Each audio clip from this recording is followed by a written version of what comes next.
What would you do if your children pointed to the most feared man in the kingdom and called him their father? No one in the royal court could touch the Alpha King without risking his wrath. Yet the moment my twins ran through a hall full of nobles and threw themselves into his arms, the untouchable ruler everyone feared went completely still. Then he looked at them like they were something he had lost long ago, and the entire kingdom realized a secret buried for years was about to destroy the throne itself. Before we dive into the story, let us know where you're watching from in the comments below. Now let's begin the story. The fog always came first. It rolled down from the pines like a living thing, softening the crooked rooftops of Briar Hollow and swallowing the road until the town looked like it had been cut out of the world and set down somewhere colder. The kind of place you could disappear if you were careful, if you were quiet, if you made yourself small enough for other people's fear to slide past you. Alara Vale had been careful for 7 years. She set her basket of dried herbs on the weathered stall and kept her head down as she arranged bundles by scent, not sight. Yarrow on the left, pine resin in the center, fever root tucked in the back. She had learned the small economies of survival: a clean table, a polite voice, no sudden movements, no reasons for anyone to look twice. The twins were supposed to be the same. Lyra sat on the bench beside the stall with her legs swinging a wool scarf wrapped around her throat and her hands folded in her lap like she'd been instructed. Caius stood just behind her shoulder, pretending not to watch the street, while watching it with the sharp, grim focus of someone who had never trusted a crowd. They looked like ordinary children if you didn't look too long. If you didn't notice Lyra's eyes, amber like candlelight in a dark room too, knowing for 7.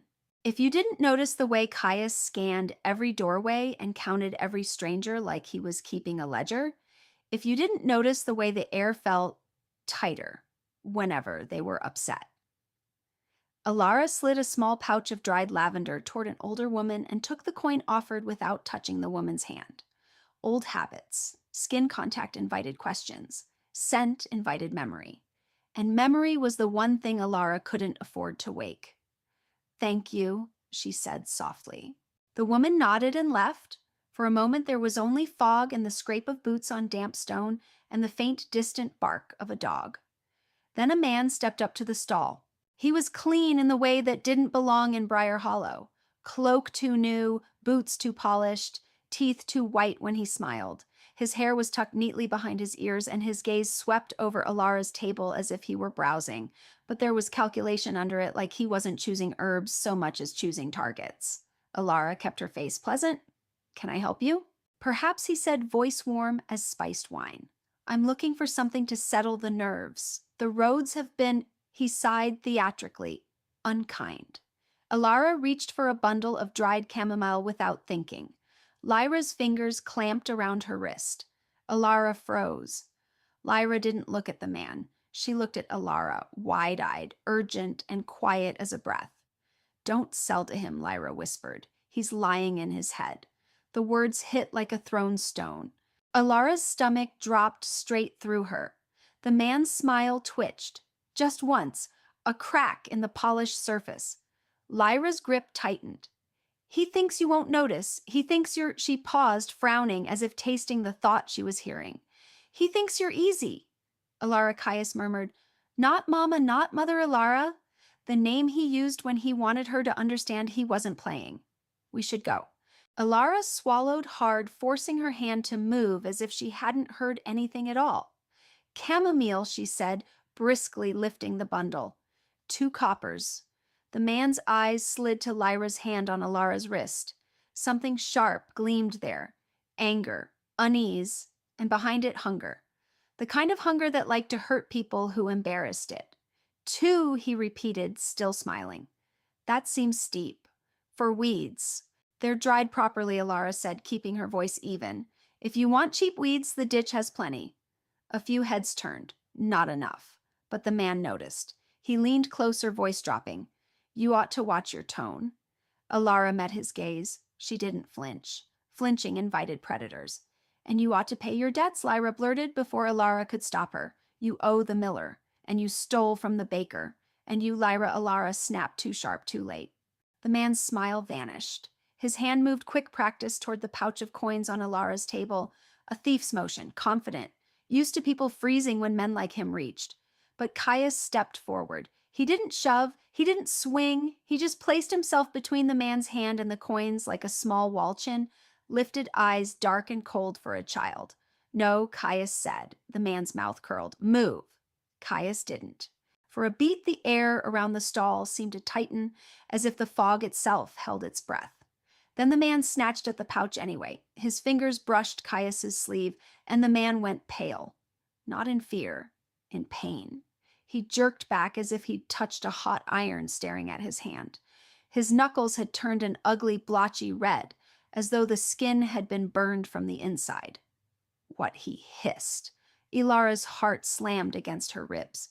It wasn't supposed to happen like that. The twins weren't supposed to do anything. Not in public, not where eyes could gather and mouths could spread, stories like wildfire. The man's gaze flicked to Lyra's amber eyes, then to Caius's too steady stare. His own eyes narrowed. You, he said softly, and there was something ugly in it now. You're those kinds of children. The words weren't loud, but they carried. A woman nearby made a sound like a swallowed gasp. Someone else muttered again, another voice, sharper. That girl sees what she shouldn't. Cursed, someone whispered, and the words skated through the fog like a knife. Cursed children.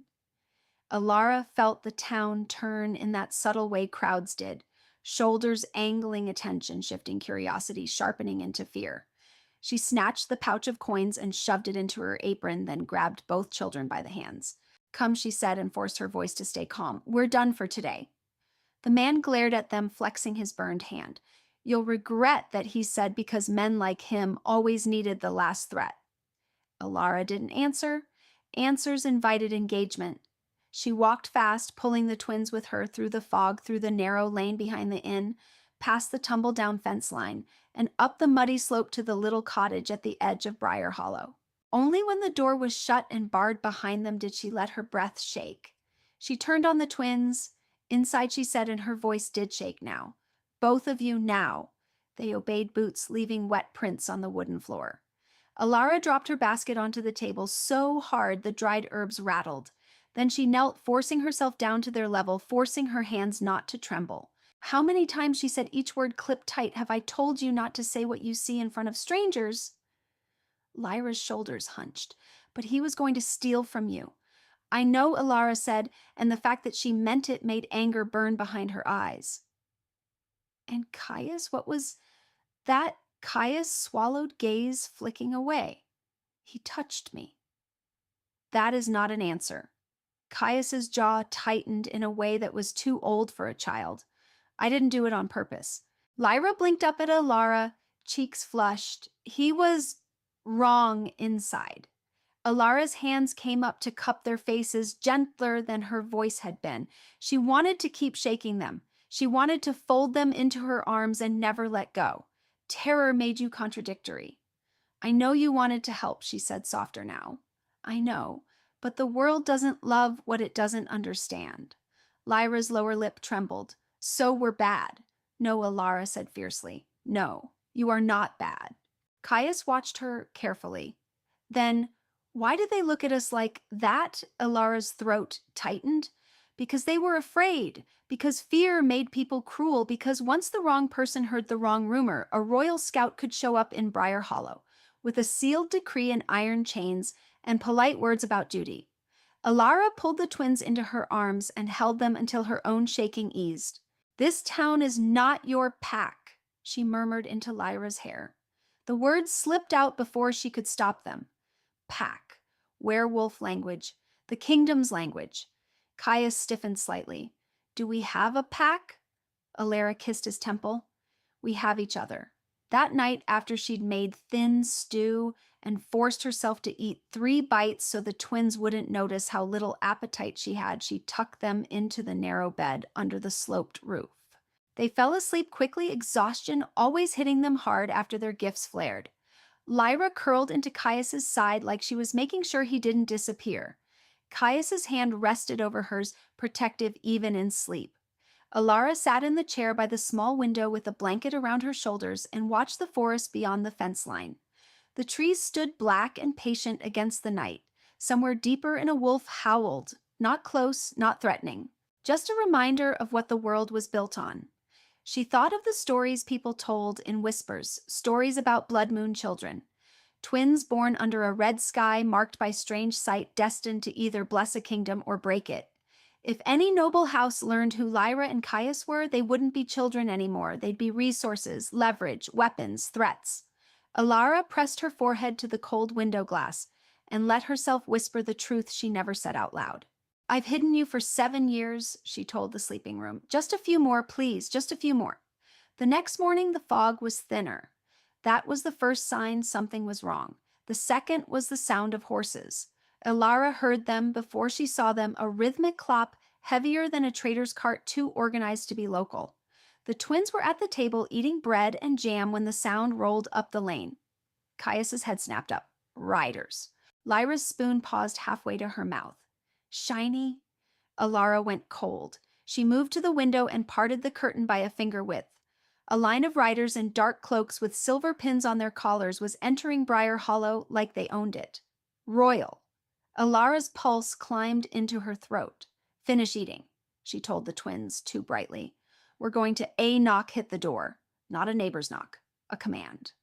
Alara didn't answer. The knock came again harder. By order of the crown, a voice called through the wood, open. Lyra slid off her chair. Caius stood behind her. Alara forced her body to move. She crossed the room and unbarred the door with careful hands. A royal courier stood on the step helmet under his arm. Behind him, 2 guards waited with spears. The courier's eyes flicked over Alara, then past her to the twins inside. Alara felt his gaze snag like a hook. He smiled politely. Lady Vale, he asked. Alara didn't correct him. Let him think she was a lady? It might buy her a sliver of respect. Yes, she said. He unrolled a parchment with a red wax seal and read in a voice meant to carry. By decree of His Majesty's court, all children bearing unusual gifts, marks, or signs of rare blood are commanded to present themselves at the royal recognition ceremony to be held at the capital. Lyra's eyes widened. Recognition.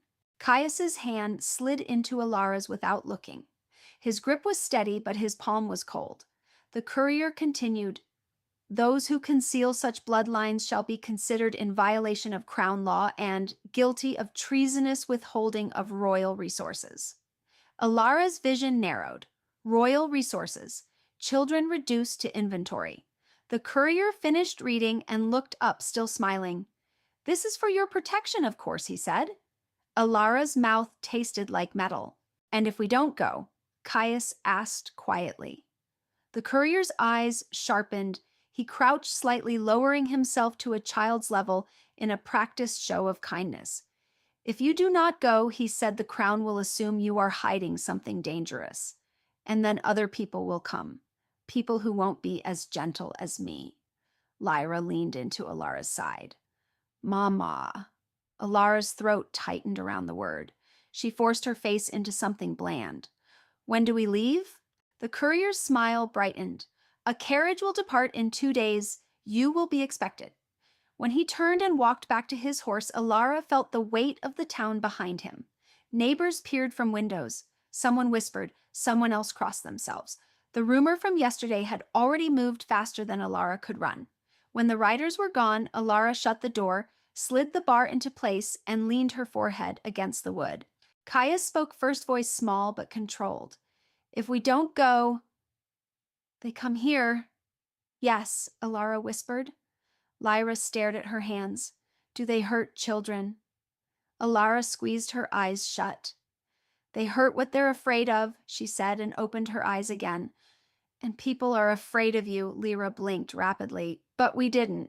I know, Alara said, cutting it off gently. Listen to me. We will go. We will keep our heads down. We will do what they ask, and then we will leave. Caius's brows knit. They'll let us leave. Alara forced a smile that felt like glass. We'll make them. That night she packed. Not too much. Too much looked like fleeing. Too little looked like surrender. She tucked coins into a sewn seam of her cloak. She rolled bandages and herbs into the lining. She hid a small blade under the mattress and told herself she was being cautious, not paranoid.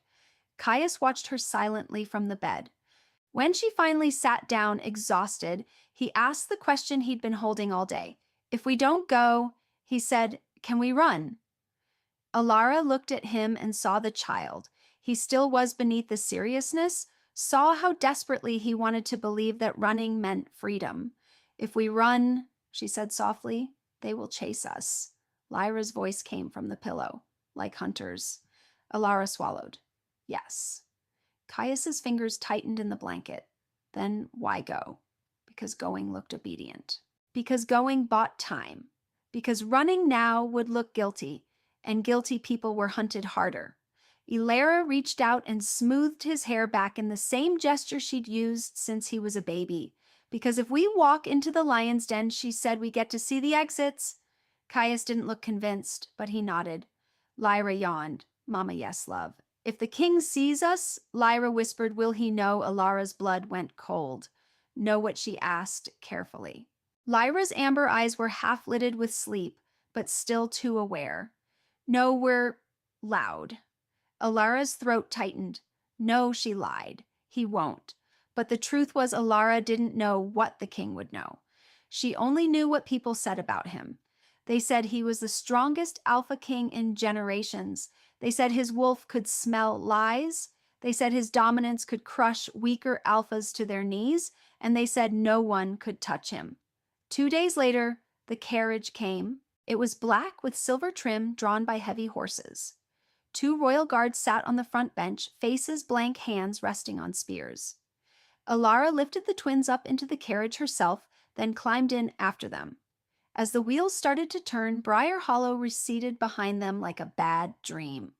Lyra pressed her face to the window, watching the town vanish into fog. Will we come back? Alara looked at her small profile, the way her hair curled behind her ear, the way her shoulders stayed tense, even in curiosity. I don't know, Alara admitted. Caius leaned closer. Mama, you're lying. Alara's chest tightened. I'm trying, she said, voice low. Sometimes trying sounds like lying. The road to the capital took a day and a night. They passed through villages and over bridges through fields that grew wider and richer the closer they got to the heart of the kingdom. They slept in roadside inns where people stared too long at the twins' eyes. They heard whispers in every place. Recognition ceremony, gifted children, the Alpha King is back. They say he returned from the Northern War different. Alara kept her face down. She kept the twins close. But she couldn't stop herself from listening when a group of men by the hearth spoke too loudly, drinking and daring each other into gossip. One of my cousin's friends served in the palace, one said. Says the king hasn't let anyone touch him since he came back. Another snorted. Kings don't like being touched. That's not news. It's not that the first man insisted. It's like it hurts. Like his wolf lashes out. A guard reached for his arm once and the king broke his hand without even turning his head. Lyra whispered to Alara, is he a monster? Alara stared into her bowl.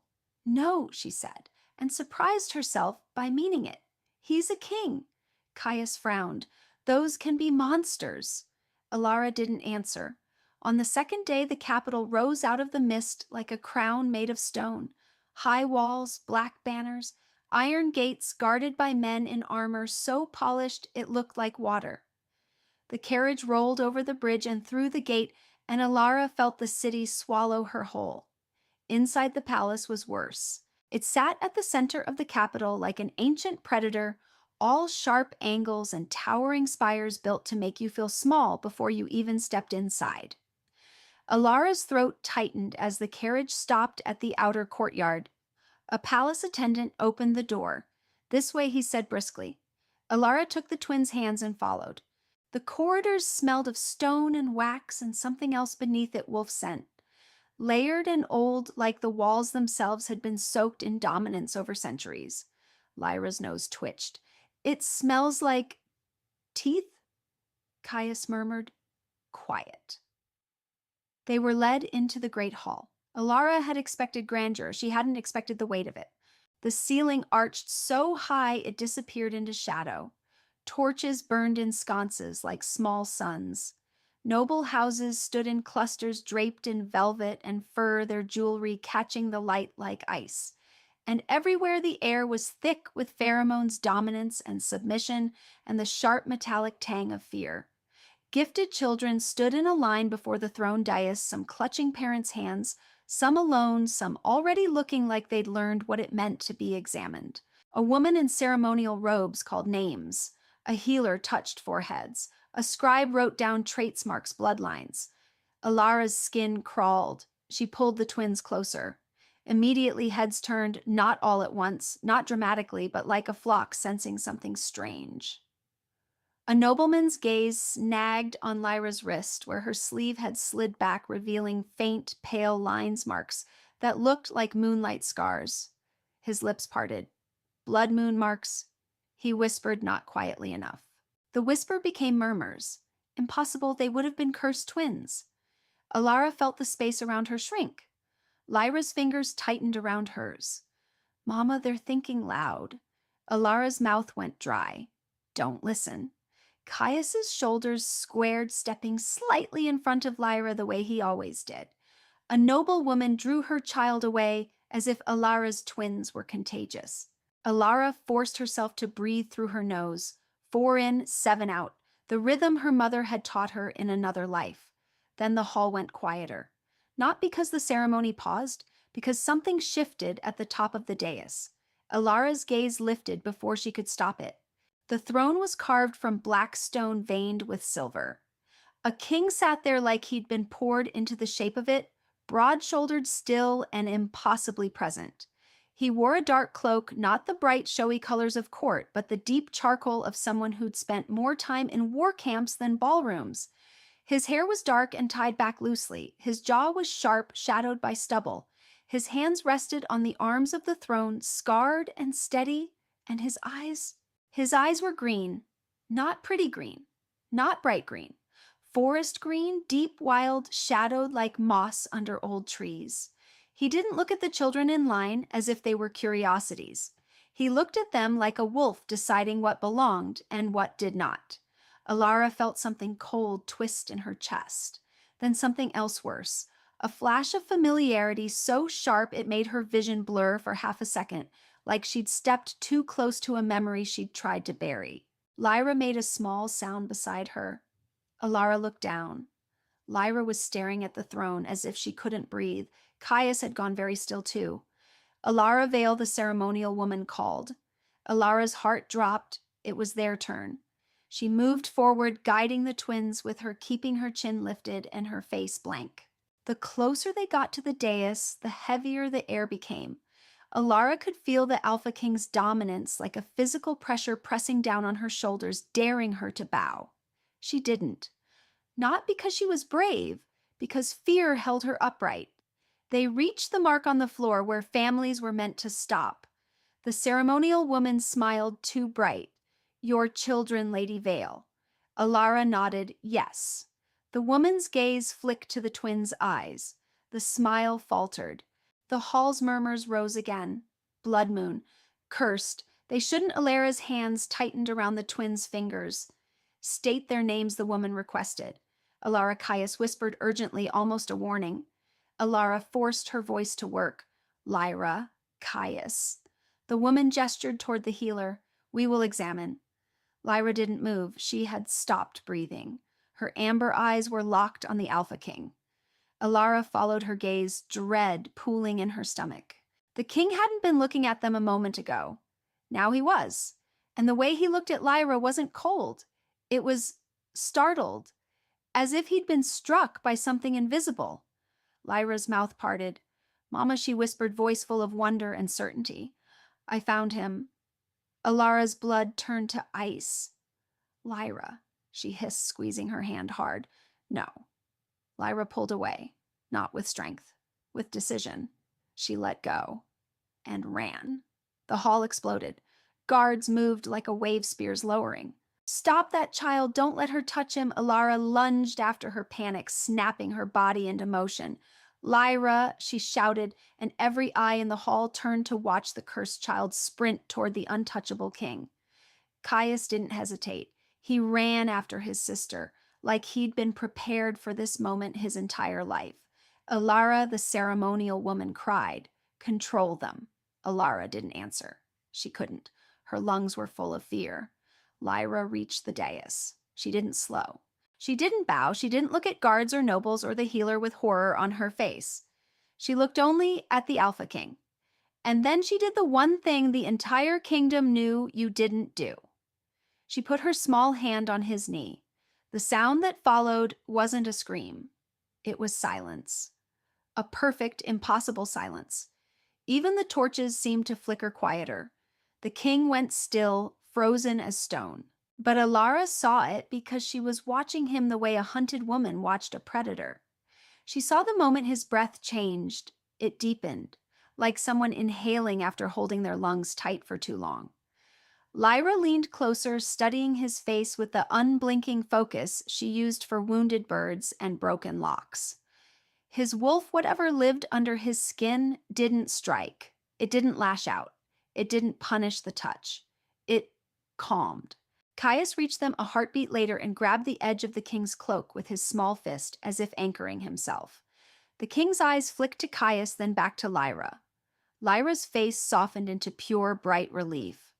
Papa found, she said. The words weren't loud. They didn't need to be. They fell into the great hall like a dropped blade. Someone's goblet hit the floor and shattered. A noble woman made a strangled sound. Alara stopped so hard her boots skidded on polished stone. Her heart tried to crawl out of her throat. No, no, no, no. Caius looked up at the king, serious as a judge. I knew you were real, he said. Voice steady. I told her you were. The king didn't move. For a moment, Alara thought he might finally react the way everyone expected rage violence, a wolf snapping at what dared to claim him. Instead, he did something that made the entire hall waver on its axis. He leaned forward, slowly, carefully, as if he were afraid to startle the children in front of him. Then, as if pulled by instinct stronger than thought, the Alpha King rose from his throne and lowered himself, actually lowered himself, until he was kneeling on the dais level with Lyra and Caius. A king kneeling before two children. A king who no one could touch. The court nearly stopped breathing. The king's gaze moved over Lyra's face, then Caius's, then back again, as if memorizing them in one desperate sweep. His voice, when it came, was rougher than Alara expected. Who taught you that word? He asked softly. Lyra blinked. Nobody. Caius added, almost offended by the question, it's true. The king's jaw tightened, not in anger, in something like pain. His eyes lifted. They found Alara, and Alara felt the look like a hand around her throat. Recognition. Not the polite recognition of a monarch seeing a subject, the recognition of a man seeing something he'd lost. The hall was a blur around her, people speaking, guards waiting for orders, the healer staring at the king like he'd witnessed blasphemy. Alara couldn't move. The king's gaze didn't waver. For a heartbeat, Alara thought he might say her name, but he didn't. Instead, he looked back down at the children, and still kneeling, he placed a gentle hand over Lyra's small one where it rested on his knee. The touch was careful. Permission, not possession. Lyra beamed like she'd been waiting 7 years for that warmth. Caius watched the king's hand with intense focus, as if measuring whether it was safe. Then slowly he placed his own hand beside Lyra's. The king's breath hitched. Alara saw it, the tiny crack in the armor. The ceremonial woman recovered, first voice sharp with panic. Your Majesty, this is highly irregular. The king stood in one smooth motion, still holding Lyra's hand for half a heartbeat longer before letting go gently. His dominance rolled out quiet but absolute. Silence, he said. The word wasn't shouted, it didn't need to be. It pressed the hall down. The ceremonial woman swallowed and stepped back. The king's eyes returned to Alara. His voice softened, but the authority stayed. Bring them here, he ordered. Alara's legs unlocked on instinct. She moved forward like someone walking to an execution. Lyra and Caius scampered down from the dais toward her, as if nothing had happened, as if they hadn't just shattered the court's understanding of reality. Lyra clutched Alara's hand and whispered proudly, See, it's Papa. Alara's mouth wouldn't work. Caius looked up at her, almost stern. We didn't do anything bad. You, Alara, tried, then stopped. Saying anything would break her.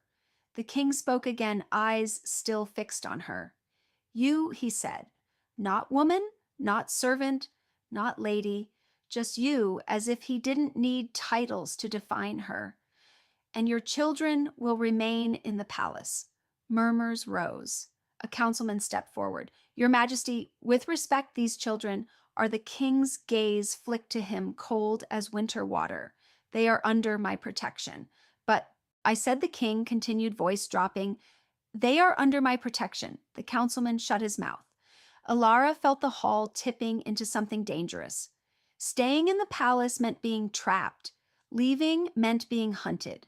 And now the Alpha King himself had wrapped his authority around her and her children like a cage, whether he meant it as a shield or not. She forced herself to speak, voice low. Your Majesty.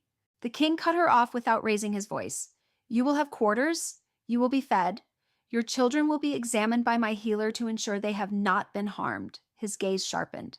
And you will answer my questions. Alara's stomach twisted. Lyra tugged her sleeve. Mama, Papa's not mad. Caius added. He smelled sad. Like home that's lonely. Alara nearly lost her balance. The king's eyes flicked to the children, something unreadable moving behind them, then back to Alara. Come, he said. A guard stepped forward to guide them. Alara didn't move. The king's voice softened by a fraction, as if he realized he was speaking to someone who had lived on the edge of flight for years. You are safe here, he said. For now. Alara wanted to laugh at the word safe. But the way he said it like a promise he believed he could keep made something in her chest ache. She nodded once stiffly and let the guard lead them away. As they walked out of the great hall, Alara felt eyes on her back like claws. She felt whispers building, cursed heirs, blood moon twins, the Alpha King kneeling, and most of all, Papa. What do you think the moment the Alpha King stayed calm when the children called him their father? What secret do you think was hidden behind his reaction? Share your theory in the comments below, and don't forget to subscribe before we dive into the most intense part of the story. By the time they reached the royal wing, Alara's hands were shaking. The rooms they were given were too clean, too warm, too soft. The bed linens smelled of lavender. The windows overlooked the inner gardens where snow clung to hedges like lace. Lyra ran to the window and pressed her palm to the glass. It's pretty. Caius checked the door immediately, testing the latch, the hinges, the lock. It doesn't lock from the inside. Alara's stomach sank. No, she said quietly. It doesn't. Lyra turned still bright. Can we stay here? No, Alara snapped too sharp. Lyra flinched. Alara forced herself to soften. We're guests, only guests. Caius studied her face. You're scared? Alara took a slow breath. Yes. Lyra tilted her head. Why, Papa won't hurt us. Alara crouched and pulled them close, one hand on each small shoulder. Listen to me. This is very important. You cannot use your gift, not even a little, not even if you're upset. Do you understand? Lyra frowned. But it's loud. I know, Alara whispered. That's why it's dangerous. Caius's eyes narrowed. Because they'll take us. Alara's throat tightened. Because they'll try. That night she didn't sleep. Every footstep in the corridor made her tense. Every shift of the wind against the window sounded like a boot turning toward their door. Near midnight, she heard soft movement outside. The door eased open without a knock. Alara was on her feet, instantly reaching for the small blade she'd hidden in her sleeve. A guard stood in the doorway, face blank. His Majesty requests the children, he said. Alara's heart slammed. No. The guard blinked, as if surprised she'd spoken. Now. Alara stepped forward. Protective fury flaring. You can tell His Majesty, a voice cut through the corridor like a blade. Enough. The guard stiffened and stepped back. The Alpha King stood behind him. Not on the throne, not surrounded by court, just a man in a dark shirt cloak draped loose over his shoulders. Hair unbound, eyes, still that wild forest green that didn't belong to candlelight. He looked exhausted, leaner than he had on the dais, like war hadn't finished taking from him even when he'd come home. His gaze moved past Alara to the bed where Lyra and Caius had sat up, blinking sleep from their eyes. Lyra's face lit up instantly. Papa. The word hit the corridor like a spark.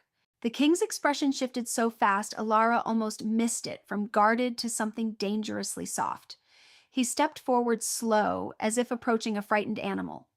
Caius watched him carefully, then slid off the bed and stood in front of Lyra again. The king paused.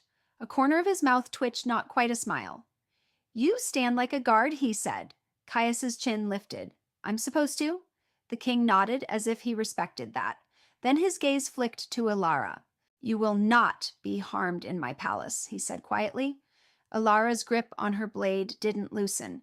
"That's not what everyone else thinks." The king's eyes narrowed slightly. "Everyone else is not me." Lyra tugged Caius's sleeve. "Let him." Caius hesitated, then stepped aside a fraction. The king moved closer and crouched, lowering himself to their height. "Tell me," he said to Lyra, voice rough. "Why did you call me that?" Lyra blinked, confused by the question. "Because you are." The simplicity of it made the king's throat bob as he swallowed. Caius added, blunt as always, "You feel like ours." Alara's breath caught. The king's eyes flicked to her again, and Alara saw the question there, the 1,000 questions he was holding back. He didn't ask them tonight. Instead, he looked at the twins and said quietly, "You may sleep." Lyra pouted. "But you came." "I did." He agreed. Caius's eyes narrowed. "Are you leaving?" The king paused. "Yes." Lyra's lower lip trembled, but why the king's gaze softened, voice dropping? "Because you should not learn the world by standing in halls full of people who fear you." Alara's throat tightened. The king rose and stepped back. Before he turned away, Lyra spoke again. Quick and earnest. "Papa," she said, "Mama is scared all the time. Can you make her not scared?" Alara's heart stopped. The king looked at Alara, and the weight of that gaze almost broke her. "I can try," he said, voice low. Then he turned and left his guard following. The door closed. Silence settled. Alara sat on the edge of the bed and pressed her fingertips to her mouth, trying to breathe. Caius crawled closer. He didn't smell like lying. Lyra nodded vigorously. "He smelled like home that's been waiting." Alara closed her eyes. She didn't have the luxury of wanting any of this. But want had never stopped fate from moving. The days that followed were worse, not because anyone harmed them, because no one did, because the palace treated them like important guests, which was another kind of trap. Servants brought meals that smelled like spices Alara hadn't tasted in years. Fresh clothes appeared in the wardrobe. A healer came to examine the twins with careful hands and eyes too sharp, and Alara had to smile politely while terror chewed at her insides. The twins, meanwhile, acted as if they'd stepped into a storybook. Lyra wandered the gardens, escorted by 2 guards, and waved at every statue like it might wave back. Caius stayed close, counting exits, watching faces. And both of them, every single day, found a way to end up near the Alpha King. Lyra slipped away first. Alara had been folding linens, trying to look like a grateful guest instead of a prisoner. When she realized the room had gone too quiet, she turned. Lyra was gone. "Alara," she hissed, rushing into the corridor. Caius appeared from the sitting room with a book in hand. She went to him. Alara's vision went white. "What do you mean?" she went to him. Caius shrugged like this was obvious. She said she needed to check if he was lonely. Alara made a strangled sound and ran. She followed the corridor past the tapestries and the carved pillars, past guards, who watched her with mild surprise until she reached the doors to the council chamber. The doors were ajar. Voices drifted out, deep, controlled, political. Alara pushed the door open. The room fell silent. A long table. Councilmen. A map spread out like a wound, and at the far end, on the raised chair that wasn't quite a throne but might as well have been, sat the Alpha King, Rowan Thorne. Lyra sat on the floor at his feet, drawing with charcoal on a scrap of parchment like she belonged there. Caius had not exaggerated. No one moved, no one spoke. It was as if the entire council had accepted the presence of a child as another piece of furniture they were too afraid to question. Lyra looked up when Alara entered and grinned. "Mama, he's here." Alara's cheeks burned. "Lyra," she hissed, "come here, now." Rowan's gaze flicked to Alara, then back to the council, as if nothing had been interrupted. "Continue," he said, voice calm. A councilman swallowed and resumed speaking about border tariffs like his king did not have a cursed child at his feet. Alara walked forward on stiff legs, every instinct screaming at her to bow, to apologize, to become invisible. Lyra stood and trotted to her, still smiling. Alara grabbed her hand and lowered her voice. "You cannot do that." Lyra blinked. "Why? Because it's dangerous." Lyra tilted her head. "For who?" Alara stared at her and realized with a jolt that Lyra didn't understand. Fear the way Alara did? Not fully. Alara had tried to teach it, but Lyra's gift made her feel safety in places Alara could only feel traps. Rowan's voice cut across the room, not harsh, just present. "She will not be harmed," he said, still not looking at Alara. Alara's mouth went dry. "Your Majesty," Rowan's gaze finally lifted to her, pinning her. "Your daughter came to me," he said evenly. "I did not summon her." Lyra squeezed Alara's hand. "I wanted to make sure Papa ate." Rowan's jaw tightened slightly. "I have eaten." Lyra frowned. "Not enough." A few councilmen looked like they wanted to laugh and were terrified to do it. Alara's grip tightened on Lyra's hand.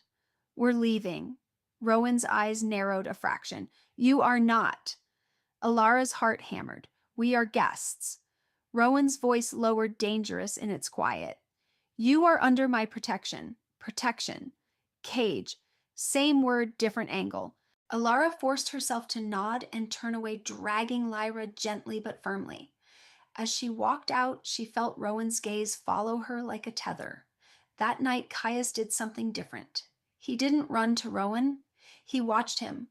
Rowan was in the training yard, shirt sleeves rolled, moving through a blade form with the fluid precision of a predator. Guards stood at a distance, giving him space. Caius stood even farther back near the shadow of a column, arms crossed, studying. Alara approached quietly. "What are you doing?" Caius didn't look at her. "Checking."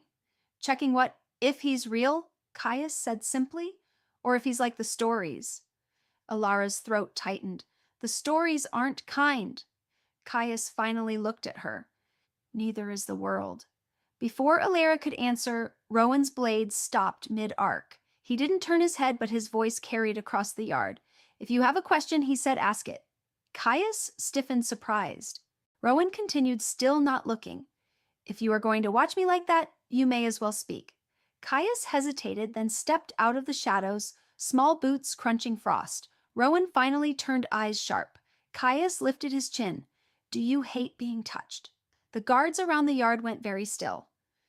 Alara's heart stopped. Rowan studied Caius for a long moment, then slowly lowered his blade. "I do not hate it," Rowan said.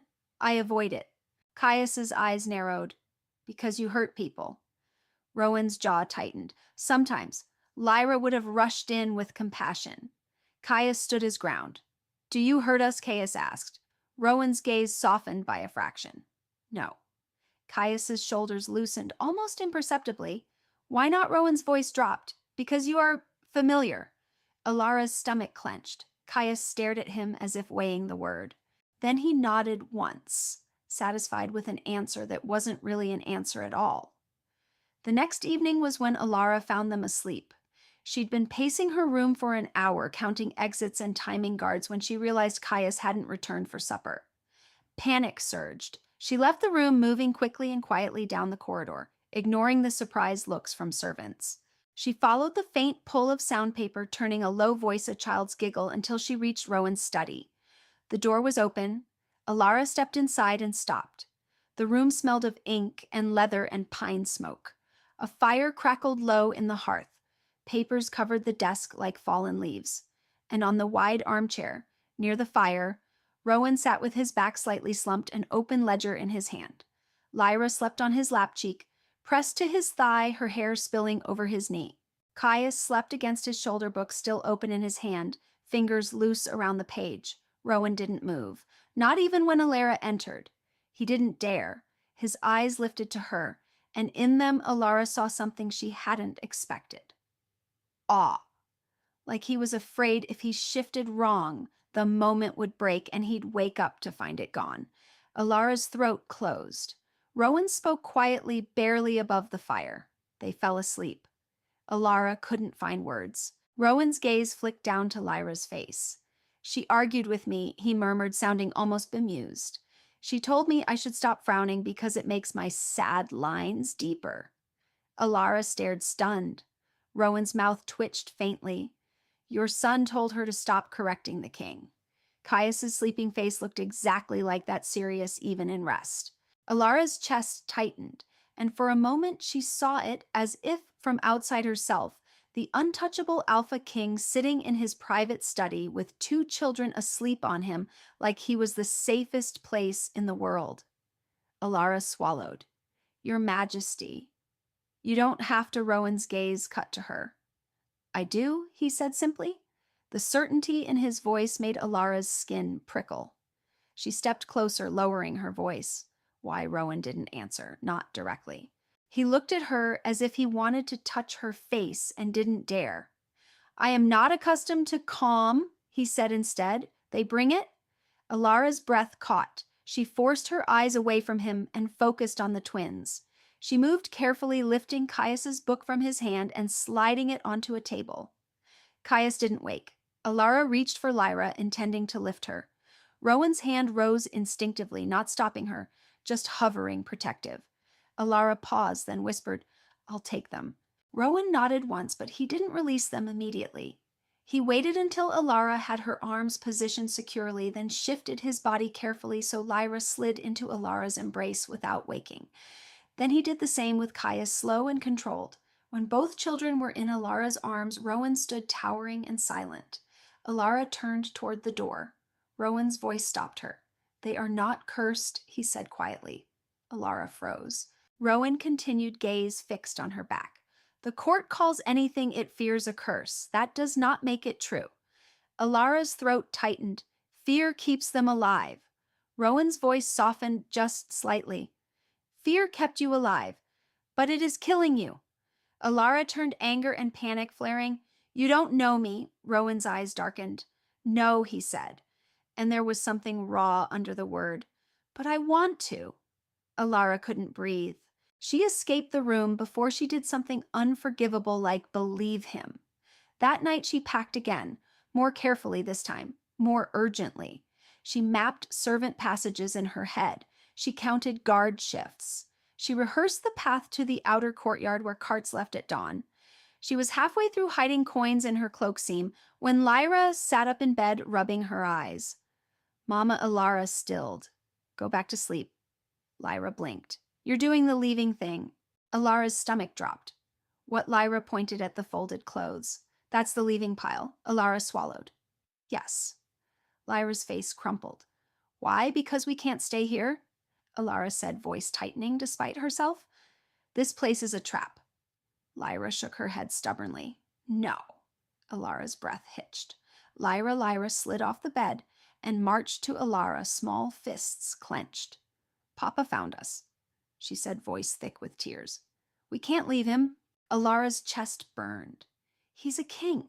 Lyra glared up at her with the fierce certainty only children had. He's Papa. Caius sat up too, eyes heavy with sleep but sharp. If we leave, they'll follow us. Alara went still. Caius continued quietly. In here, guards follow us, yes, but outside, hunters follow us. I don't want hunters. Lyra wiped her cheeks with her sleeve. And Papa won't let hunters. Alara looked at them 2 children with too much knowledge and too much hope, and felt her resolve crack in a thin, dangerous line. You don't understand, Alara whispered. Caius's gaze held hers, then explain. Alara's throat closed. Explain what? That she didn't trust kings, because kings were the kind of men who made laws that called children resources. That she didn't trust love because love had been used as bait before. That every time she started to believe in safety, someone had taken it away. She forced her voice steady. Power is not kindness, she said. Power is a wolf that eats when it's hungry. Lyra's eyes widened. Papa is a wolf. Alara flinched. Lyra stepped closer and touched Alara's hand gently, like she was soothing a frightened animal. He's lonely, Lyra whispered. He's not hungry for us. Alara's eyes stung. Caius's voice softened in the smallest way. Maybe we can stay 3 days. Just 3. Like you always do when you're checking if a place is safe? Alara stared at him, stunned. He was right. She always did that. 3 days in a new town, 3 nights. If nothing bad happened, she stayed a week. If something shifted, she ran. Alara swallowed. 3 days, she repeated, and it sounded like surrender. Lyra nodded fiercely. 3 days, and then Papa will prove it. Alara's hands trembled. She didn't answer. The next day, the court had a luncheon in the smaller dining hall. Alara didn't want to go, but a servant arrived with a polite message that wasn't a request. His Majesty requests your presence. Alara dressed simply hair-pinned back face neutral. She brought the twins because leaving them behind felt worse. The dining hall was full of nobles who smiled with too many teeth. Lyra clung to Alara's hand wide-eyed. Kaya stayed half a step in front of both of them. Rowan sat at the head of the long table, expression unreadable. When Alara entered, his gaze flicked to her like a compass needle snapping north. He gestured to the seats near him. Alara's stomach nodded, but she obeyed. Lyra immediately climbed onto the chair and leaned forward to whisper loudly, "Papa, you should eat the honey bread. It smells happy." A few nobles laughed nervously. Rowan's mouth twitched. "Does it?" "It does," Lyra said gravely, as if bread moods were a serious topic. Caius sighed, already sounding exhausted by his sister. Lyra stopped talking to the king like he's us. Rowan's gaze softened. Let her.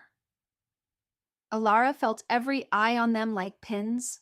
A noblewoman on the opposite side leaned toward her neighbor and said with a bright, cruel smile, "It's charming, isn't it? How fearless cursed children can be. They don't even know what they are." Alara went cold. Lyra stiffened. Caius's jaw set. Before Alara could speak, Rowan's chair scraped back. The sound cut through the hall like a warning bell. Rowan stood. He didn't shout. He didn't need to. The air shifted. Dominance rolled out from him in a slow, crushing wave, thick enough to make Alara's lungs tighten. Nobles froze. Several people actually lowered their heads, involuntarily caught by the instinctive pressure of an Alpha King's command. Rowan's gaze pinned the noblewoman. "Say it again," he said, voice quiet. The noblewoman's face went pale. "Your Majesty, I meant no." "Say," Rowan repeated each syllable, heavier it again. The noblewoman swallowed hard. I said, they are cursed." Rowan's eyes went very cold. "Listen closely," he said, and his voice carried without effort. "The next person who calls those children a curse will learn what a curse truly looks like." Silence. Rowan stepped forward, dominance tightening. "You will not poison this court with your fear." The noblewoman trembled, eyes wet. "Your Majesty," Rowan didn't raise his voice. "Apologize." The noblewoman's lips shook. She turned toward Alara and the twins, humiliation burning in her face. "I apologize," she whispered. Lyra leaned toward Alara, whispering back in the wrong direction and the wrong volume. "She's sorry, but also mad." Caius muttered Lyra. Rowan's gaze flicked down to Lyra, and something like warmth crossed his face for half a second, gone so fast it might have been imagined. Then he sat again. The hall remained frozen for several beats, as if everyone needed time to remember how to breathe. Alara stared at Rowan, stunned. He had defended them, not with diplomacy, with teeth, not for politics, for instinct. Lyra tugged Alara's sleeve and whispered, satisfied, "See, Papa makes them stop." Alara's chest tightened painfully, because part of her, against every lesson she'd taught herself, wanted to believe that. That night the palace was quiet. Too quiet. Alara tucked the twins into bed, then sat by the window again, staring at the gardens lit pale by moonlight. Her thoughts wouldn't settle. Rowan's dominance in the dining hall. The way he'd ordered an apology without raising his voice. The way he'd looked at her, like he was trying to remember her with his eyes. Alara pressed her fingers to her temples. She didn't hear the door open. She only felt the shift in the air, the scent of pine smoke and cold stone, and something wilder underneath. Rowan's scent. She turned sharply. He stood in the doorway, unannounced cloak, draped loose hair, damp as if he'd washed it and not bothered to dry it fully. Alara's heartbeat spiked. Your Majesty, Rowan lifted a hand, stopping the words before they formed. Do not, he said quietly. Not tonight. Alara's throat went dry. What do you want? Rowan's gaze slid to the bed where the twins slept, then back to Alara. Answers, he said. And I believe you have them. Alara's pulse hammered. I told you they're just children. They said a word because they're confused. Rowan took a slow step into the room.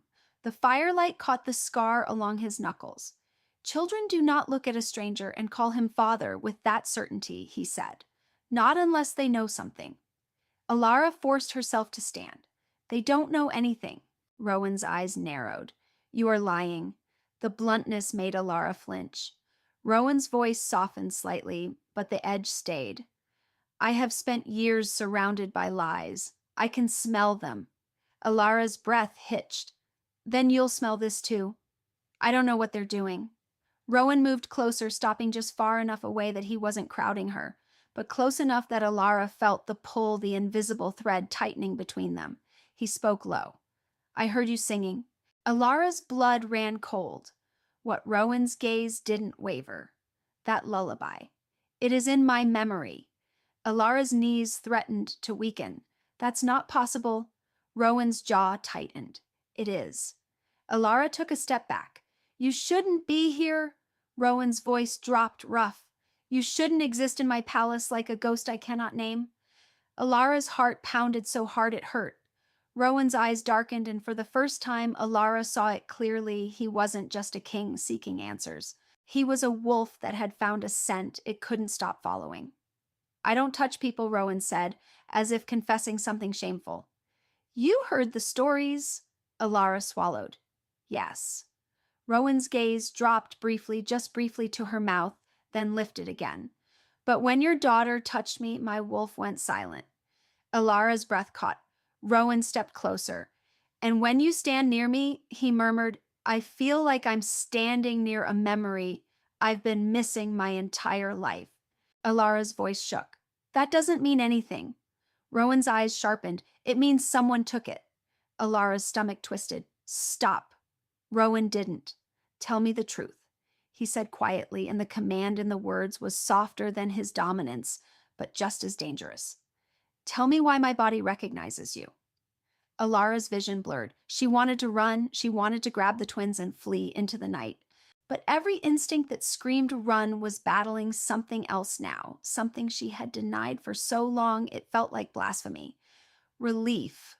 Because if Rowan was remembering, if Rowan was real, then perhaps she hadn't been abandoned after all. Perhaps the story she'd been forced to swallow was a lie. Alara's throat tightened around words she hadn't spoken in years. You don't remember, she whispered. Rowan's voice broke slightly. I'm trying. Alara stared at him, at the exhaustion behind his eyes, at the careful way he kept his hands at his sides like he didn't trust himself to reach. And she realized with a jolt that the Alpha King, untouchable, feared, war-hardened, was asking her for something. Not obedience, not submission, truth. Her voice came out thin. I can't. Rowan's eyes flashed. Why Alara's hands curled into fists? Because the last time I told the truth, people died. Rowan went still. For a long moment, neither of them spoke. The only sound was the fire and the slow, even breathing of the sleeping twins. Then Rowan's voice softened, and when he spoke, it was the quietest kind of promise. No one will die, because you tell me the truth, he said. Not again. Alara laughed once, sharp, humorless. Kings don't get to make that promise. Rowan stepped closer, not touching her, but close enough that Alara could feel the heat of him, the scent, the pull. I am not asking you to trust the crown, he said. I am asking you to look at me and tell me if you can feel it too. Alara's breath shook, because she did. She felt something in her chest, warm, insistent, like a bond trying to close distance. She had felt it since the Great Hall, since Lyra's hand hit Rowan's knee and the world rearranged itself. Alara swallowed, voice barely a whisper. I don't know what I feel. Rowan's gaze held hers. Then let me make it simple. He lifted his hand slowly, giving Alara time to step away. May I? He asked, and the fact that he asked, truly asked, cracked something in Alara's armor. Alara didn't speak. She just didn't move. Rowan's fingertips brushed her cheek. So gentle it was almost nothing. But Alara felt it like lightning. Her breath caught. Her eyes stung. The touch wasn't force. It wasn't claiming. It was recognition. Rowan's thumb lingered near her cheekbone as if he were mapping her face into memory. His voice was rough. This, he murmured, is not nothing. Alara's hands rose without permission and caught his wrist, not pushing him away, just holding him there, steadying herself. Rowan's pupils dilated. His breath hitched. For one dangerous second, Alara imagined what it would be like to lean forward and let herself have something she'd denied for years. Then Lyra shifted in her sleep and murmured, "Papa." The word pulled Alara back like cold water. She dropped Rowan's wrist as if burned. Rowan's hand fell slowly. Alara swallowed hard. "You need to go." Rowan's gaze stayed on her, intense and unreadable. "I will," he said quietly, "but I will not stop." Alara's chest tightened. Stop what Rowan's voice dropped to a vow. Finding what was stolen. He turned and left silent as a shadow. Alara stood frozen in the firelight, fingers pressed to the spot on her cheek where his touch had landed, as if the skin there had been marked. She didn't sleep. Not because she was waiting for guards, because she was afraid of what she would dream if she closed her eyes, and because deep inside, beneath every warning she'd ever learned, she was afraid of how much she wanted him to be telling the truth. Rowan didn't sleep after that. He tried because kings were supposed to be disciplined, because war had taught him how to close his eyes in the middle of chaos and take whatever rest he could steal, but the moment his body sank toward sleep, the memory dragged him back up like a hooked blade. The lullaby, the forest, a woman's laugh under moonlight, and the shape of her face snapping into focus like a door being kicked open in his mind. Alara. He stood at the window of his private chambers and watched the palace gardens drown slowly in frost. The night was quiet, but his wolf wasn't. It paced beneath his skin like a storm trapped in a cage, snarling at every breath that wasn't hers, listening for the soft rhythm of two small heartbeats that had somehow become the center of his world in less than a week. "Mine," his wolf insisted each time he remembered Lyra's hand on his knee. "Mine," his wolf repeated each time Caius stared at him like he was measuring whether Rowan was worth trusting.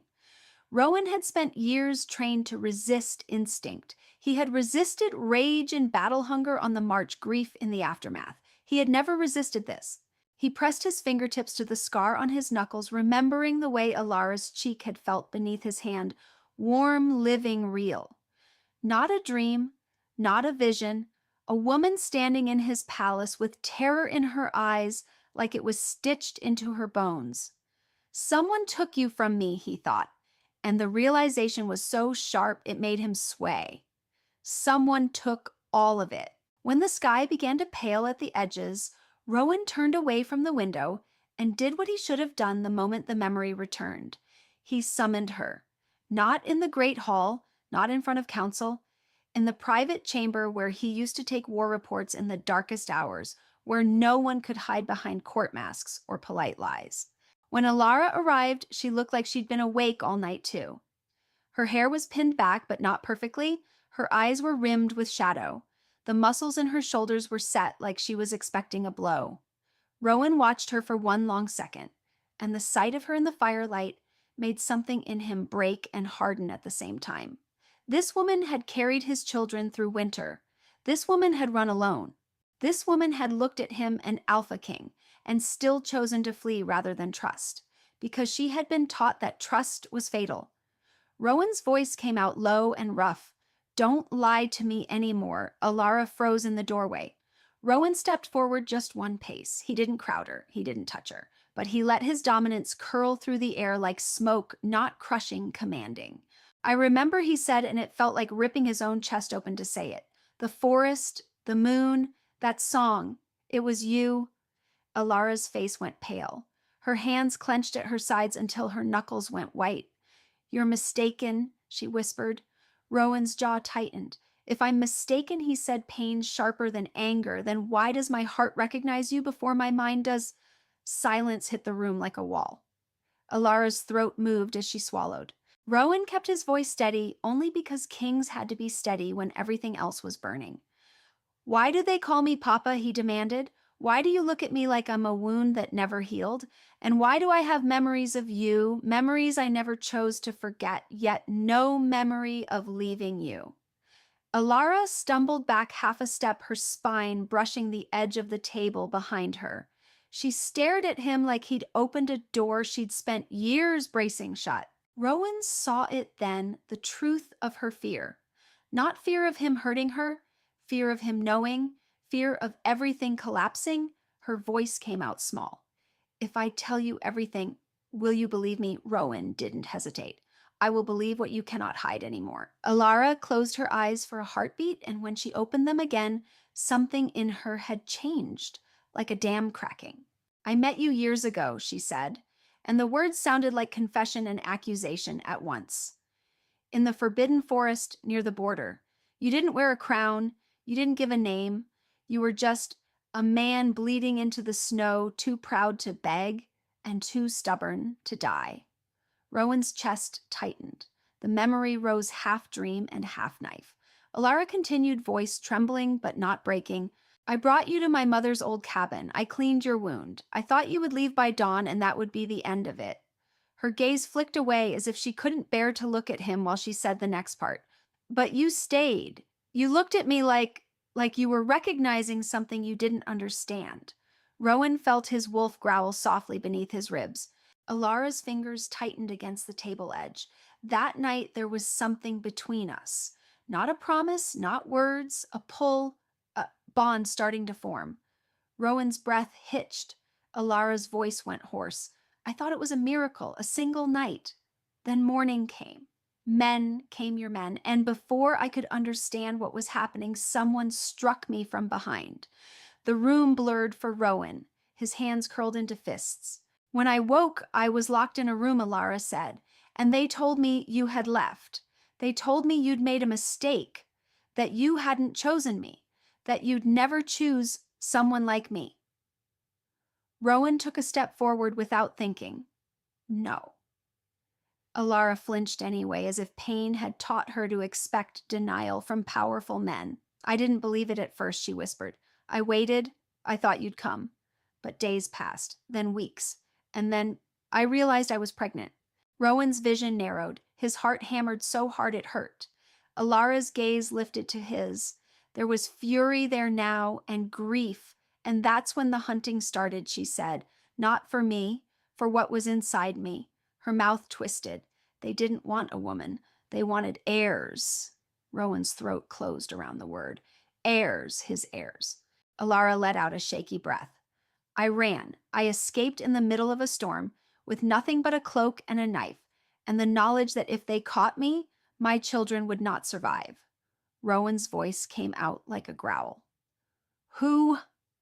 Alara didn't answer immediately. She looked down at her hands as if she could see old bruises there. Rowan stepped closer. His dominance thickened, not to scare her, never to scare her, but to anchor himself because the rage in him was starting to bleed through the cracks. Who did this? He demanded again, voice low and deadly. Who took you? Who lied to you? Who touched my mind? Alara's lips parted. Her entire body trembled like she was about to jump. Then she forced the name out like it was poison. Duke Malric Vane. For a heartbeat, Rowan didn't move. Because Malric wasn't just a noble. He was the man who had stood beside the throne through half the kingdom's wars, the man who had smiled at Rowan's victories and called him my king with perfect loyalty, the man who had managed court affairs while Rowan spilled blood on foreign soil. Rowan heard the fire crackle and realized his breathing had gone too loud. Alara watched him carefully as if gauging whether saying the name had doomed her. Rowan turned away before she could see his face break. Malric, he said, and the word tasted like rot. Alara's voice was steady, now sharpened by bitterness. He didn't want you to have heirs. He needed the throne empty. A king with no mate is a king whose bloodline can be replaced with a convenient marriage. A king with no children is a king whose future can be controlled. Rowan's jaw clenched so hard it ached. Alara continued each sentence a nail. He had me taken. He fed me lies. He made me believe you abandoned me so I would run instead of fight. And while I hid, he used whatever forbidden magic he had to strip your memory away. Rowan's fists tightened until his nails bit his palms. Alara's laugh was raw. He didn't need to kill me right away. He just needed me to believe I was alone. Then he could hunt me like an animal. Quietly, cleanly, no scandal. She looked at Rowan, eyes shining with unshed tears. I gave birth to Lyra and Caius in an abandoned house during a blizzard. I cut the cord with a rusted blade. I wrapped them in my own clothes because I had nothing else. And then I kept running. Rowan turned back to her, and the sight of her standing there, still alive, still fighting, made his chest crack. I changed names, Alara said. Changed towns, changed my face. I lived as a ghost for 7 years because that was safer than being seen. Rowan's voice came out hoarse. You should have come to the palace. Alara's eyes flashed. To you, the man I'd been told threw me away. The king whose court was ruled by the same duke who hunted me. Rowan had no answer. Because she was right. Because if his memory hadn't returned, he wouldn't have known to protect her. And that fact was a blade all its own. Rowan looked away, jaw working. For the first time since he'd returned from war, he felt something dangerously close to collapse. He wasn't the untouchable king in that moment. He was a man hearing about 7 years of suffering he should have stopped. His voice broke. I left you alone. Alara closed her eyes. You didn't remember. Rowan swallowed hard, but I should have been there. The silence that followed was thick and heavy, with all the years between them years, stolen by lies and blood and magic. Rowan forced himself to face her fully again. He took a breath, grounding himself like he did before battle. I'm sorry, he said. Alara flinched at the simplicity of it as if she expected excuses. Don't. Rowan didn't stop. I am sorry you were afraid every day. I am sorry my children grew up without protection. I am sorry the world made you hard because it had no right. Alara's mouth trembled. You can't rewrite 7 years with an apology, I know, Rowan said. His voice was low, steady, honest, so I won't try. He stepped closer, stopping just short of touching her. I won't ask you to forgive me because I wore a crown while you bled, he said. I won't ask you to trust me because it would be convenient. Alara's eyes narrowed slightly, suspicion returning. Then what are you asking? Rowan held her gaze. I'm asking you to let me fix what was stolen. Alara's breath hitched. Rowan's voice softened. I'm asking you to let me protect you now. Alara's fingers curled around the table edge.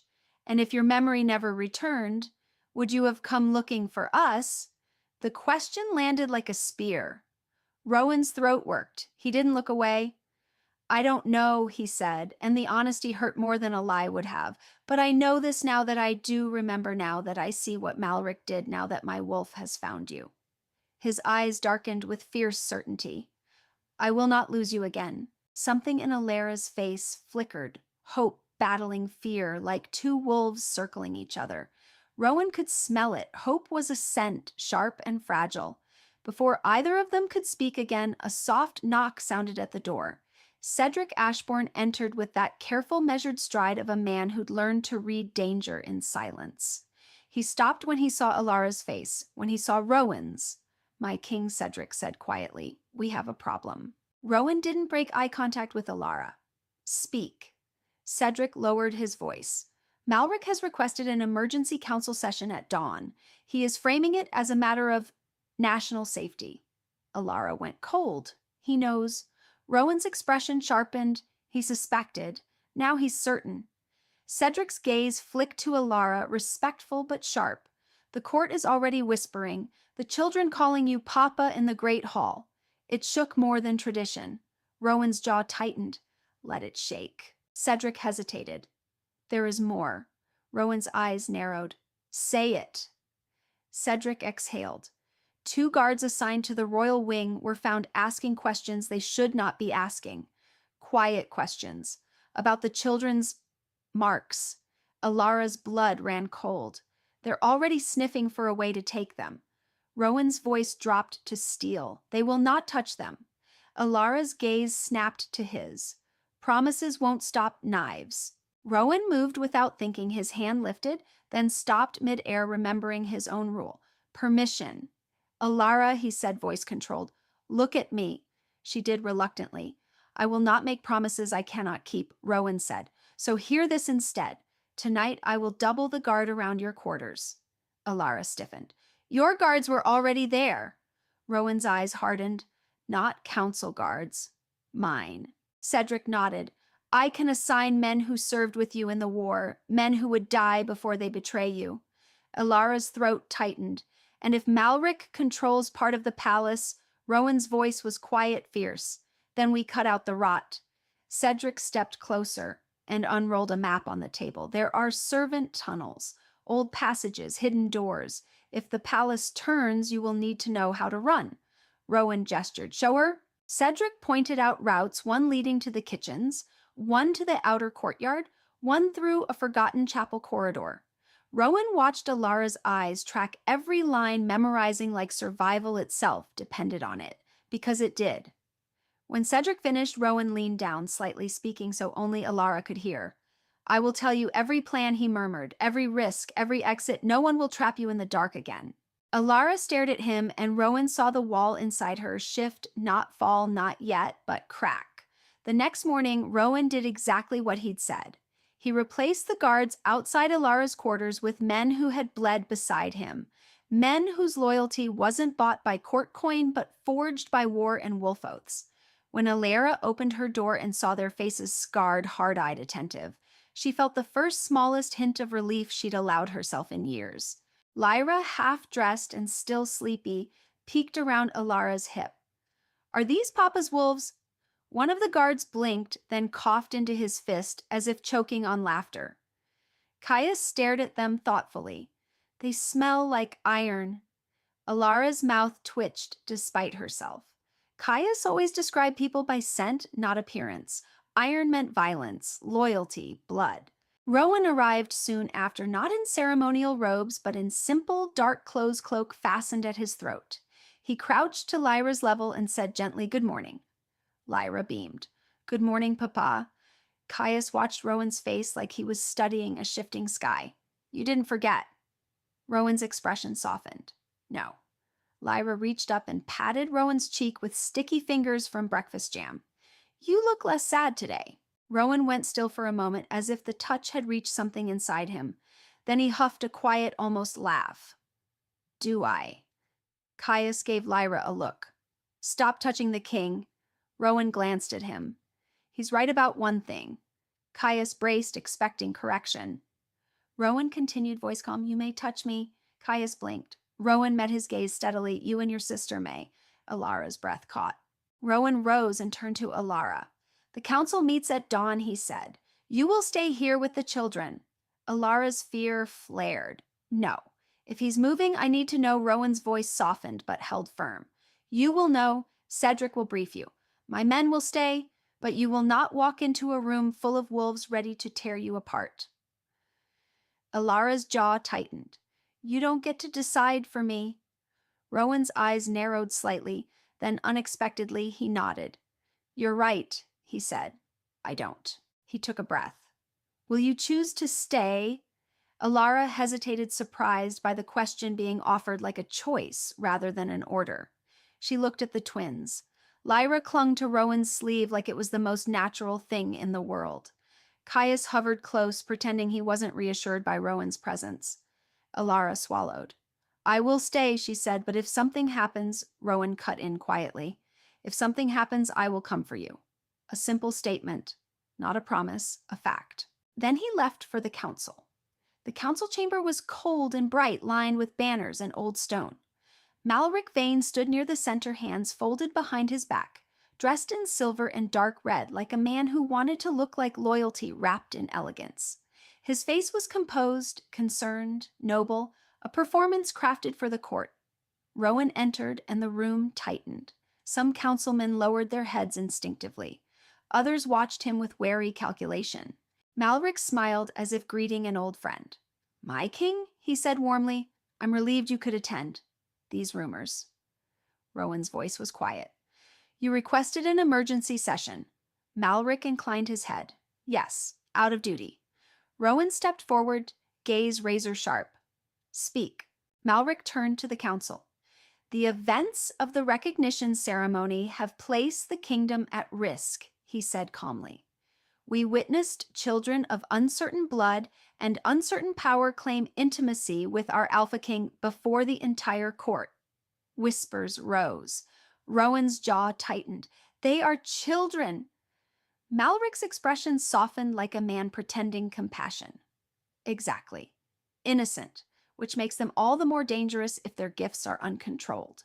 Rowan felt his wolf stir, annoyed by the implication. Malric continued, voice smooth. "The blood moon marks are not myth. The prophecy surrounding such children has existed for centuries. If these are truly blood moon heirs, they are," a councilman muttered, fearful. Malric spread his hands.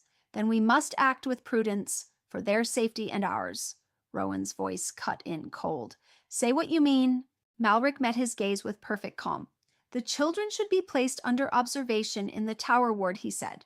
"A protected environment, away from influence, away from—" He paused just long enough for the implication to hang. Rowan's dominance rolled out like a slow wave, away from their mother. Malric held up a hand as if placating. "This is not a punishment, Your Majesty. It is protection." "Protection," Rowan thought, hearing Alara's voice in his head. "Cage." Rowan's eyes went hard. "No one will take them." Malric smiled gently. "My king, we are all thinking of the kingdom. Emotion can make even the strongest alpha blind." The room went quiet. Rowan's gaze sharpened. "Careful." Malric's smile thinned. "Especially when it comes to children who should not exist." The words landed like a slap. Rowan's wolf surged forward, furious dominance spiking so sharply several councilmen flinched. Rowan stepped closer, voice a low, deadly whisper. "Say that again." Malric's eyes flickered just a fraction. Fear, satisfaction. It was too fast to read. He took one careful step back, but didn't retract the statement. "I mean," Malric said smoothly, "that their existence threatens the stability we have maintained. They have already caused unrest. There are nobles who are frightened. There are packs whispering of rebellion." Rowan's voice was ice. "And you are frightened too." Malric laughed softly. "I am practical." Rowan held his gaze. "You are a liar." The council erupted into murmurs. Malric's expression didn't change. "If you believe me a liar, then examine the evidence," he said calmly. "Let the children be observed. Let their blood be verified. Let their gifts be studied. Then the kingdom will be reassured." Rowan's jaw tightened. His wolf wanted to tear Malric's throat out right there. But kings didn't kill without proof, not in front of witnesses. Rowan's voice dropped. "No one touches them." Malric's gaze flicked briefly toward Cedric, an almost imperceptible glance. Rowan caught it. A signal. Cedric's eyes narrowed. Rowan's pulse hammered. Malric wasn't just proposing policy, he was moving pieces. And the fact that he dared to do it now meant he had already prepared his next step. The moment Rowan returned to Alara's quarters, he found her waiting near the window, arms wrapped around herself like she'd been holding her breath since he left. Caius and Lyra sat on the rug with a book open between them. They looked up when Rowan entered. Lyra's face brightened instantly. Papa Rowan knelt and let her launch into his arms without thought. His wolf settled like a satisfied beast the moment her small weight hit his chest. Caius watched him carefully. "Did they try to take us?" Alara stiffened. Rowan looked at Caius. "Yes," he said plainly. Lyra's arms tightened around his neck. "But you won't let them." Rowan's voice was steady. "No." Alara stepped forward, voice tight. "It's him." Rowan's eyes met hers. "Yes." Alara's throat worked. "You believe me now." Rowan's gaze held hers, fierce and sure. "I believed you the moment my memory returned." Alara's breath shook. "What did he say?" Rowan's jaw tightened. "He called your children dangerous." Lyra wrinkled her nose. "He smells like cold metal and spoiled wine." Caius added quietly, He smells like he wants something. Rowan's eyes narrowed. You can smell his intent. Caius shrugged. It's loud. Alara's face went pale. Caius Rowan held up a hand. No. Tell me. Caius looked at Rowan, then back to Alara, then spoke carefully. He wants to separate us. He wants to make you alone. Rowan's wolf snarled beneath his skin. Alara's arms tightened around herself. Rowan's voice lowered. He will not. Alara's eyes flashed. You don't control what he does. Rowan stepped closer. No, he said, but I control what happens inside my walls. Lyra leaned against Rowan's chest and sighed happily. This is better. You're both loud when you're scared. Alara's mouth opened then shut. She looked like she wanted to scold Lyra for saying it, but her eyes shimmered. Rowan took a slow breath. We need proof, he said to Alara, voice controlled. Proof enough to destroy Malric without tearing the kingdom apart. Alara's jaw tightened. And if we don't find it? Rowan's gaze hardened. Then we prepare for war. Alara stared at him, shaken. You would start a war over us. Rowan's voice was quiet but absolute. Over my family. The word landed between them like a new truth, heavy and undeniable. That was the moment the palace changed. Not with a decree, not with a ceremony, with Rowan speaking the word family as if it had been his all along. That night, before the next move could be made, Rowan summoned High Seer Isolde. Isolde arrived draped in pale robes that looked like moonlight woven into cloth. Her hair was silver white and her eyes were dark as deep water. She moved with the calm authority of someone who had watched kings rise and die and knew how little crowns meant to the older laws of the world. Alara stood in the corner tense. Lyra and Caius sat on the rug watching Isolde like they could see through her skin. Rowan remained near the fire, arms crossed. Isolde looked at the twins without smiling. Show me your eyes, she said. Lyra blinked. They're just eyes. Show me. Isolde repeated, and there was no room for argument in her voice. Lyra lifted her chin. Caius did the same. Isolde stepped forward and placed 2 fingers gently on Lyra's forehead, then Caius's. The air shifted. Alara felt it like a cold hand passing through her chest. Magic older than court, older than war. Isolde stepped back, face changing. They are not a curse, she said softly.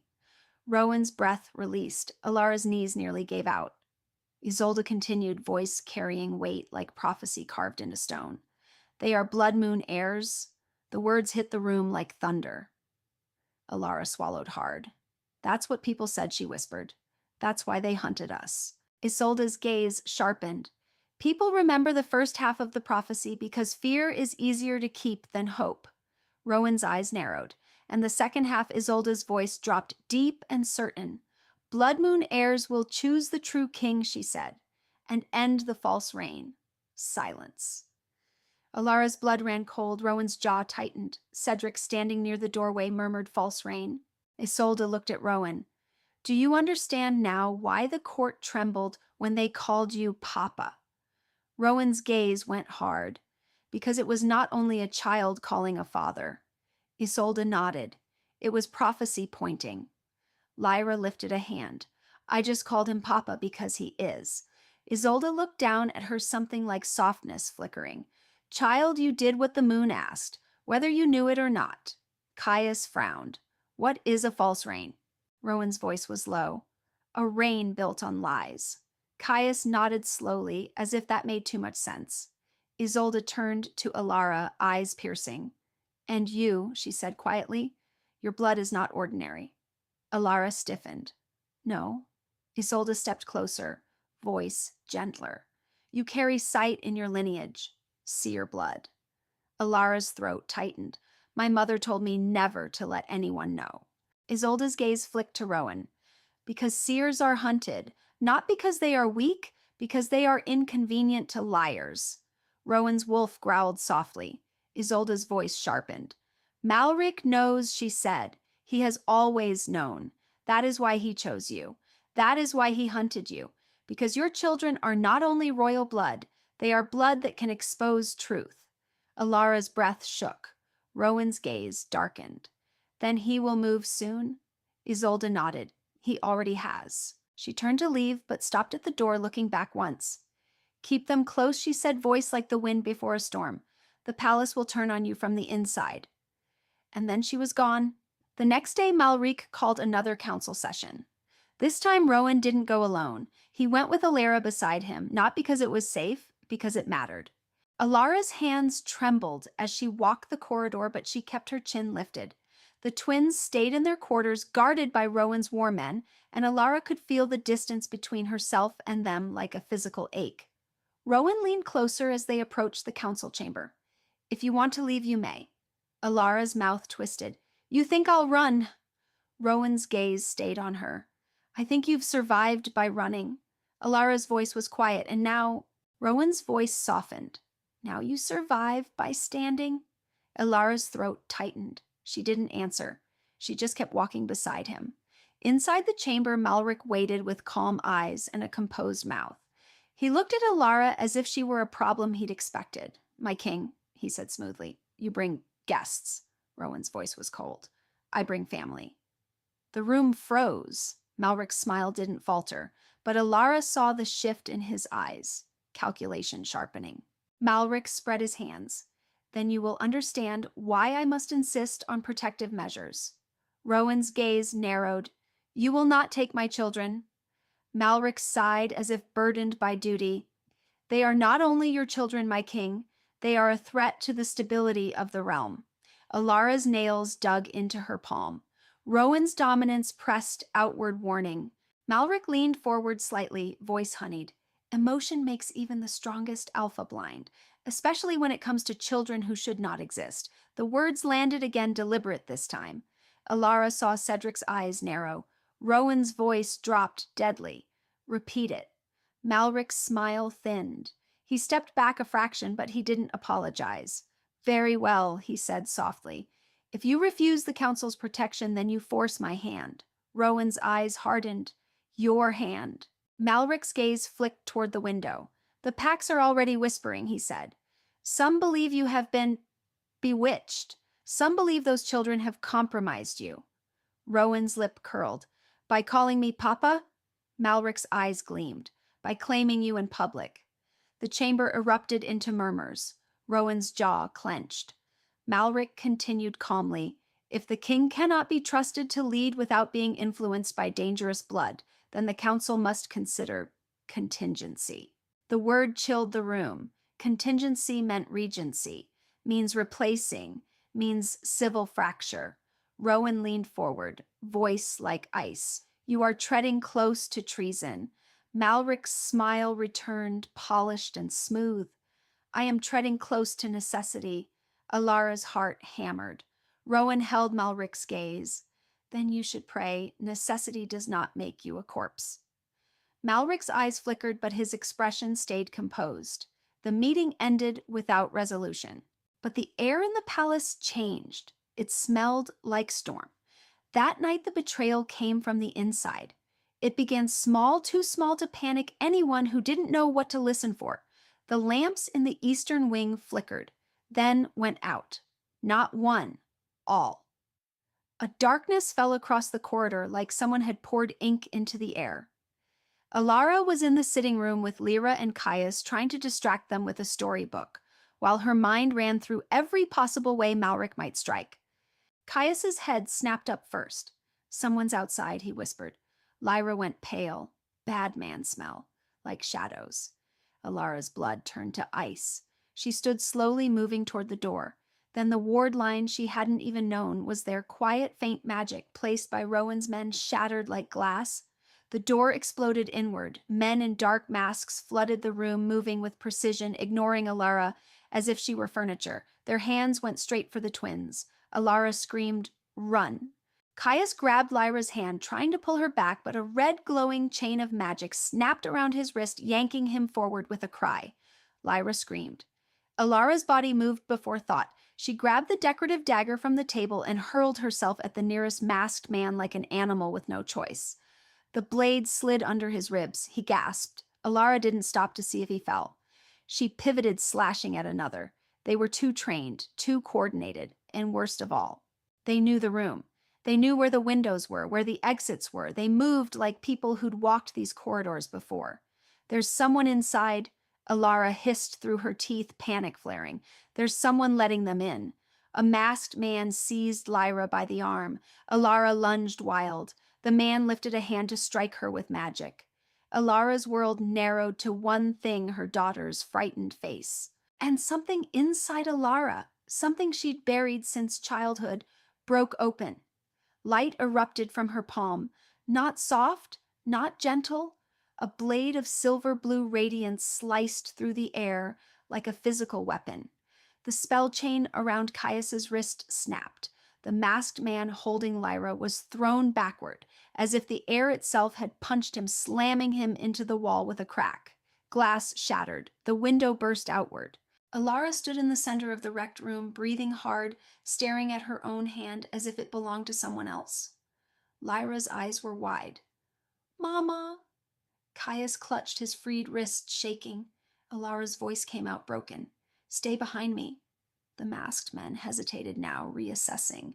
They hadn't expected the mother to be armed with anything but fear. A horn sounded in the corridor, sharp, urgent. Then a roar not human shook the floorboards. "Rowan!" A heartbeat later, Rowan and Darius crashed into the room with royal guards behind them.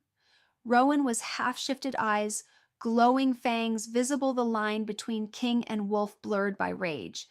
He took one look at the masked men and went for them like a storm. Two were dead in seconds. The others fled.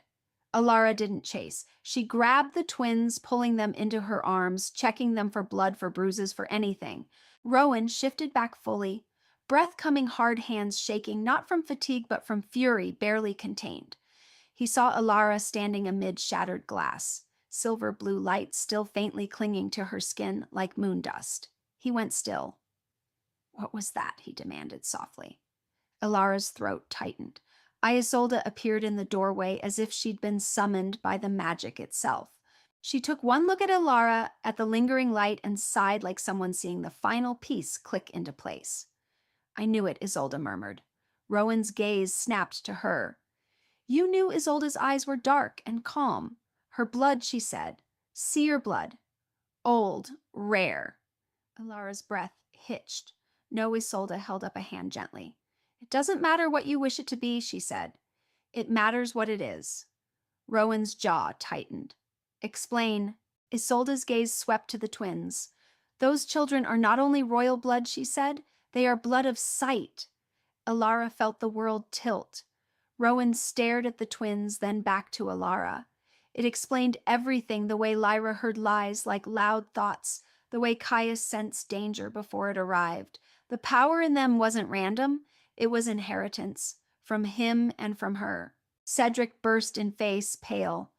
"My king," he said, quickly, "we found the 2 guards you assigned outside this wing. Unconscious, their throats marked with sedative runes." Rowan's eyes narrowed. "Malric." Cedric nodded. "And there is more. The old chapel Undercroft, sealed for decades, was opened tonight. We found blood symbols, a ritual circle." Isolde's voice went icy. "He has prepared a blood rite for years." Alara clutched the twins tighter. "What does he want?" Isolde's gaze sharpened. "Not just to kill them," she said, "to use them." Rowan's dominance thickened. "To steal legitimacy." Cedric swallowed. "Yes." Rowan looked at Alara, voice low and fierce. "I will end him."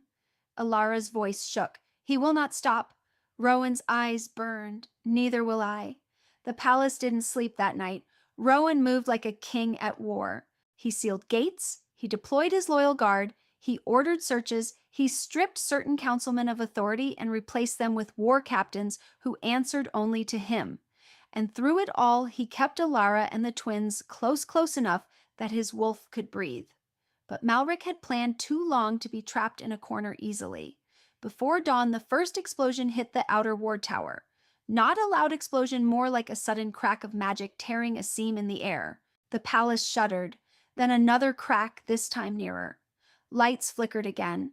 Rowan's jaw tightened. "He's drawing us," he muttered. Cedric rushed in. "My king, upper court gates have been sealed from within. Several of Malric's men have already shifted in the corridors. We're being attacked from the inside. Rowan didn't hesitate. He pulled Alara close enough to look her in the eye. Stay with me, he said. Alara's voice was steady now, not because she wasn't afraid, but because fear had run out of room. I'm not running, she said. Rowan's eyes flashed with something fierce and grateful. Good, he said. Then we fight. The corridors became a battlefield. Rowan shifted fully in the grand corridor leading toward the chapel wingbones. Snapping fur rippling outward dominance, slamming into the air like a physical force. A massive black wolf filled the passage eyes, glowing green teeth bared. Darius raised his sword and shouted, "For the king!" The royal guard surged forward. Malric's men poured in from side passages. Soldiers and wolves alike bought pack fighters who had chosen coin over honor. Steel clashed, claws tore through armor, blood sprayed across stone. Rowan was a storm at the front line, ripping through enemies with brutal efficiency, his wolf built for war. Alara stayed behind the shield wall with the twins and a small escort, but when a traitor slipped through the line and lunged straight for the children, Alara didn't retreat. She lifted her hand. Silver blue light flashed, sharp slicing. The traitor's spell chain snapped. He was thrown backward into the wall like a rag doll. Caius grabbed Lyra's hand, shaking but trying to be brave. Behind Mama, he ordered, voice tight. Lyra's eyes were huge. They don't fear death, she whispered. They fear failing. Alara didn't have time to understand fully, but the words landed somewhere deep. Rowan's wolf glanced back repeatedly, bond-pulling taut every time Alara's light flared. Each time someone came too close, Rowan broke from the fight to crush them and return like a predator, guarding its den. They fought their way toward the chapel wing and found at the last turn that Malric had not gone there. The corridor opened into the great hall, the throne room. It had been transformed. Red banners were ripped into strips like dried blood. Ancient symbols were painted in fresh, dark lines around the throne dais. Black candles burned in a circle at the center of the floor, their smoke thick and bitter. Council members were present, some standing, some kneeling, some restrained. Nobles huddled like prey. Malric stood on the raised platform, cloak spread like the wings of a carrion bird. He smiled when Rowan entered, blood and smoke clinging to his fur. At last, Malric said pleasantly, "I thought you'd miss history." Rowan shifted back, mid-step human form, returning with violent speed. He stood tall, hair-wild eyes still burning with wolf light. Alara's stomach dropped when she saw the center of the ritual. Lyra and Caius were there, bound. Red glowing chains wrapped around their small bodies, anchored to the ritual circle like leashes made of blood. Alara screamed. No. She lunged forward, but two masked men blocked her with blades. Malric lifted a hand.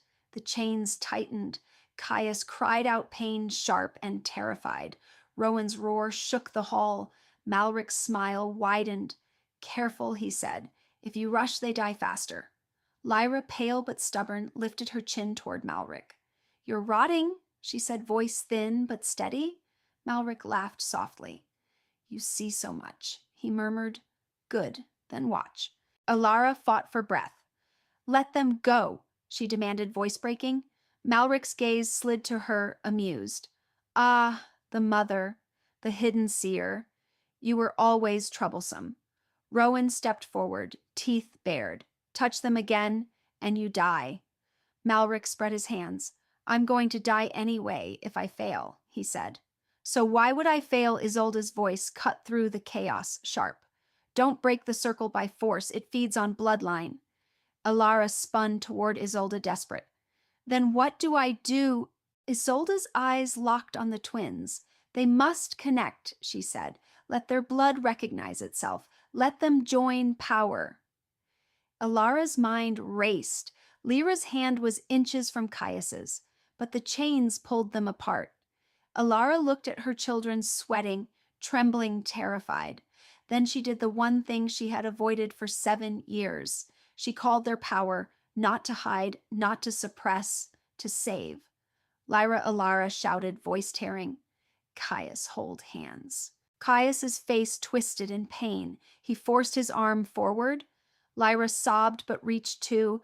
Their fingertips brushed, and the world detonated, Golden light erupted from their joined hands like a star being born, not gentle, not soft. A wave of truth light blasted through the throne room, making the air itself shimmer and crack.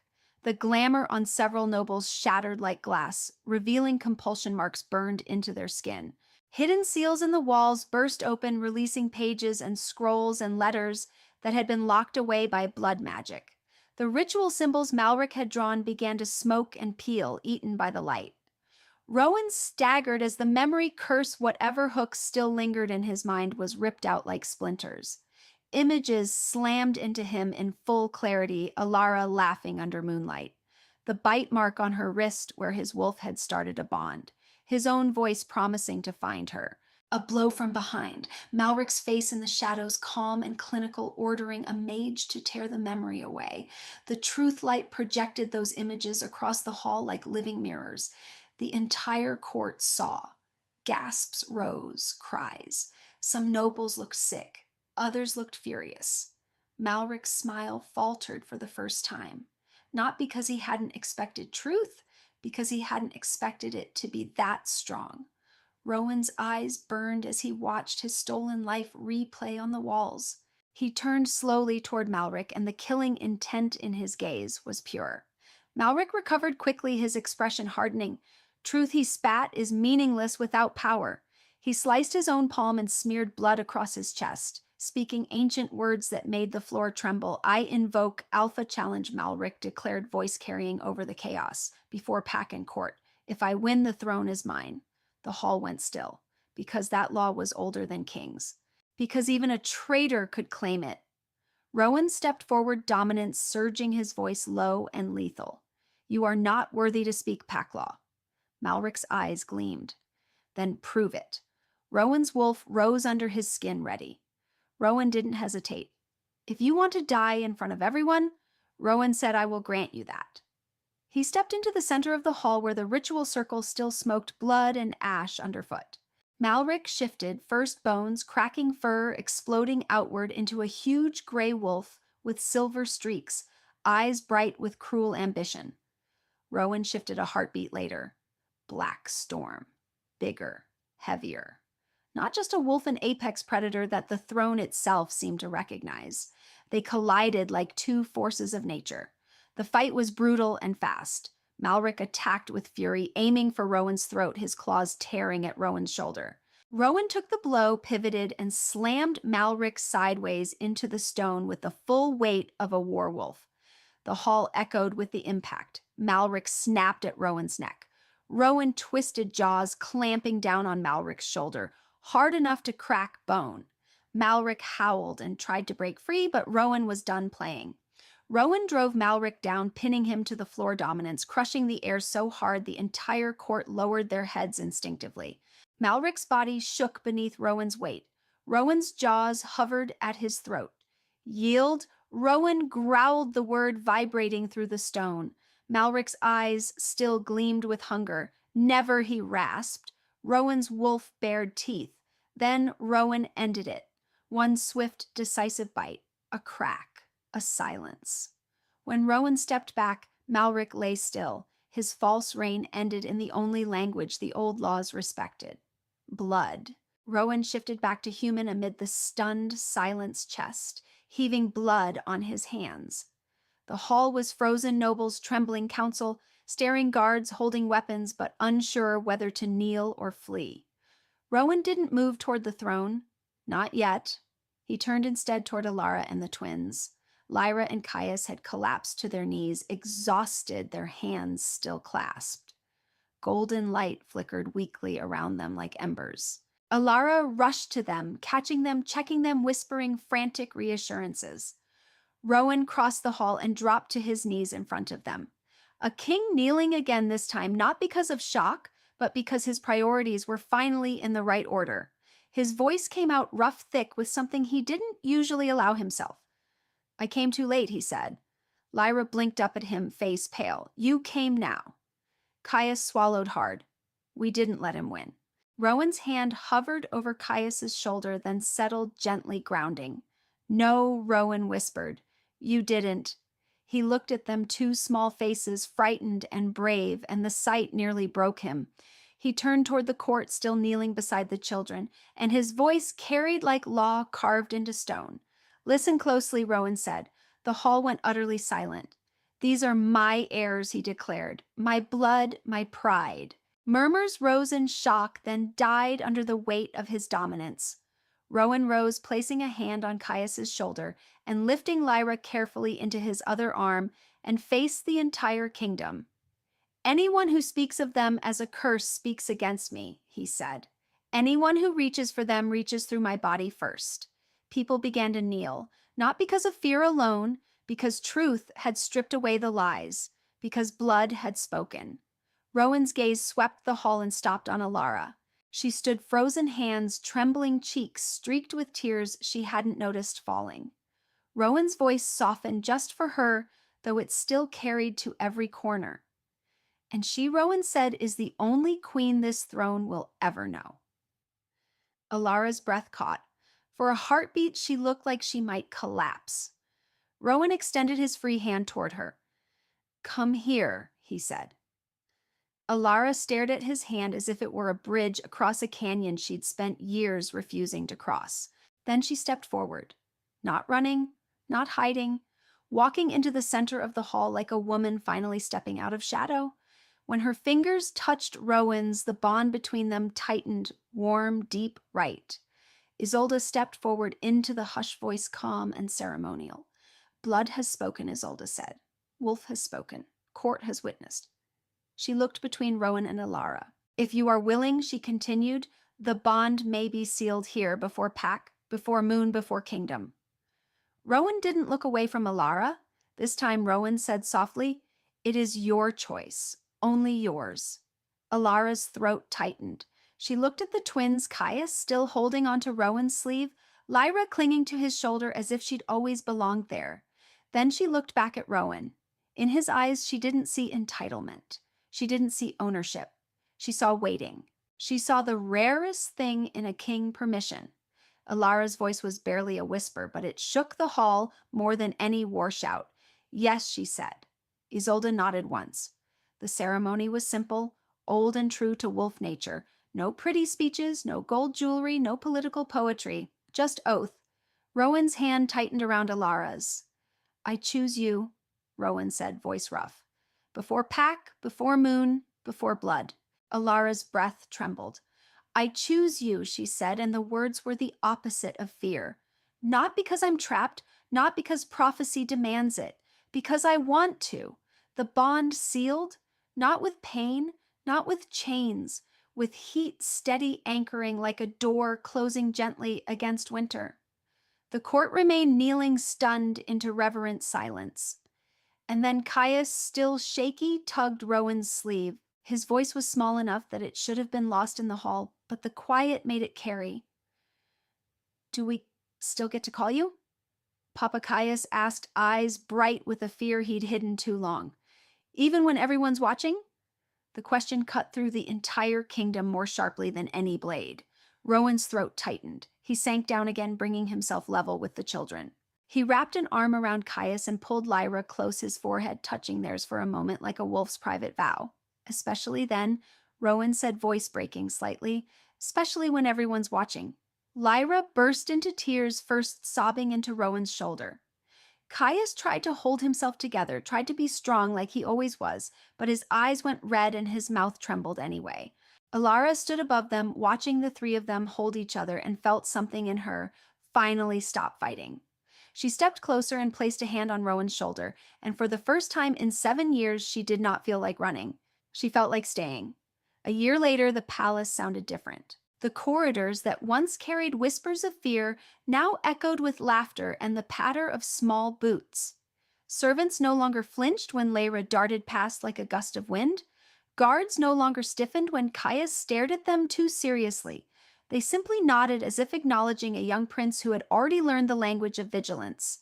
The kingdom, too, had changed, not because people became kinder overnight, but because truth had teeth, and because the Blood Moon heirs had made it impossible for lies to sit comfortably on the throne.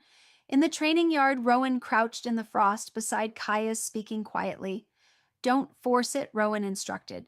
You don't win your wolf by choking it. Caius frowned in concentration. Eyes closed, hands clenched. Rowan's voice stayed calm. You listen. Your wolf is part of you, not your enemy. Caius took a shaky breath. It's loud. Rowan's mouth twitched. It is supposed to be. Nearby, Lyra stood on a stone bench, pointing at two guards whose positions she had decided were wrong. That spot is pretty, she told them with great authority, but you can't see the north window. If a bad man came, you would be surprised, and surprise is very unprofessional. Commander Darius stood behind them, arms crossed, trying and failing to keep his face stern. Rowan glanced over and shook his head, murmuring to Alara, "She is 7."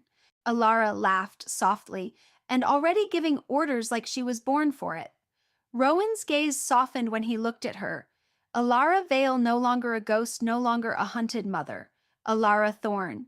Queen. Not because of a crown on her head, but because her spine no longer curled inward when footsteps sounded behind her. She moved through the palace like she belonged because she did. Later that afternoon, Rowan caught her on the staircase. She was wearing a simple dress hair, loose down her back, sunlight catching in the curls. Rowan's eyes dropped to her hand as it rested unconsciously over her stomach. A small curve, barely visible, but enough. Rowan stepped closer, palms spreading gently over hers. Alara's breath hitched. Rowan's voice was a whisper full of wonder and disbelief. Is it? Alara nodded, smiling through the sudden sting in her eyes. Yes. Rowan's wolf purred beneath his skin, an impossible sound for a predator, but there it was. Lyra caught sight of them and sprinted across the corridor like a little storm. Is Mama making a new baby? She demanded loudly. Caius followed more slowly, trying to look dignified. Lyra. Stop yelling. Lyra ignored him and pressed her ear to Alara's belly as if she could hear secrets. I hope it's a girl, she announced. Caius crossed his arms. I hope it's quiet. Rowan laughed, truly laughed, and the sound echoed through the corridor like a blessing. That night, under a full moon, bright enough to bleach the palace stone silver, the four of them stood on the high balcony overlooking the kingdom. Wind carried the scent of snow and pine and distant fires. Rowan stood behind Alara, arms around her waist, one hand resting protectively over her belly. Lyra leaned against Rowan's leg, yawning sticky from stolen honey cake. Caius stood on Alara's other side, trying very hard to look mature while still leaning his shoulder into her hip. Below them, the capital glimmered. A kingdom that had once whispered curse now whispered airs with awe instead of fear. Rowan lowered his mouth to Alara's hair and murmured, "Do you remember Briar Hollow?" Alara closed her eyes, letting the memory come without panic for the first time. Yes. Rowan's voice was soft. You were alone. Alara opened her eyes, looking out at the moon. Not anymore. Caius's voice came quiet and certain. We have a pack now. Lyra nodded sleepily. The best pack. Rowan tightened his arms around them all as if anchoring the moment in his body. For years, the world had called them a curse. For years, Alara had lived like a shadow to keep her children alive. For years, Rowan had ruled without knowing the part of himself that had been stolen. And now, under the moon that had witnessed the bond begin and the lies collapse, everything was simple in the way it always should have been. They were family, they were home, and the kingdom that had feared them had no choice but to kneel before the truth. The children it had once called cursed were the greatest blessing the throne had ever known. Thank you for staying with us through this unforgettable story of fate, family, and the bond no lie could break. If this ending touched your heart, be sure to like the video and share your thoughts in the comments. We'd love to hear your favorite moment. And if you enjoy powerful werewolf stories like this, subscribe and join us for more unforgettable tales still to come. Until next time, the next story may be even more extraordinary.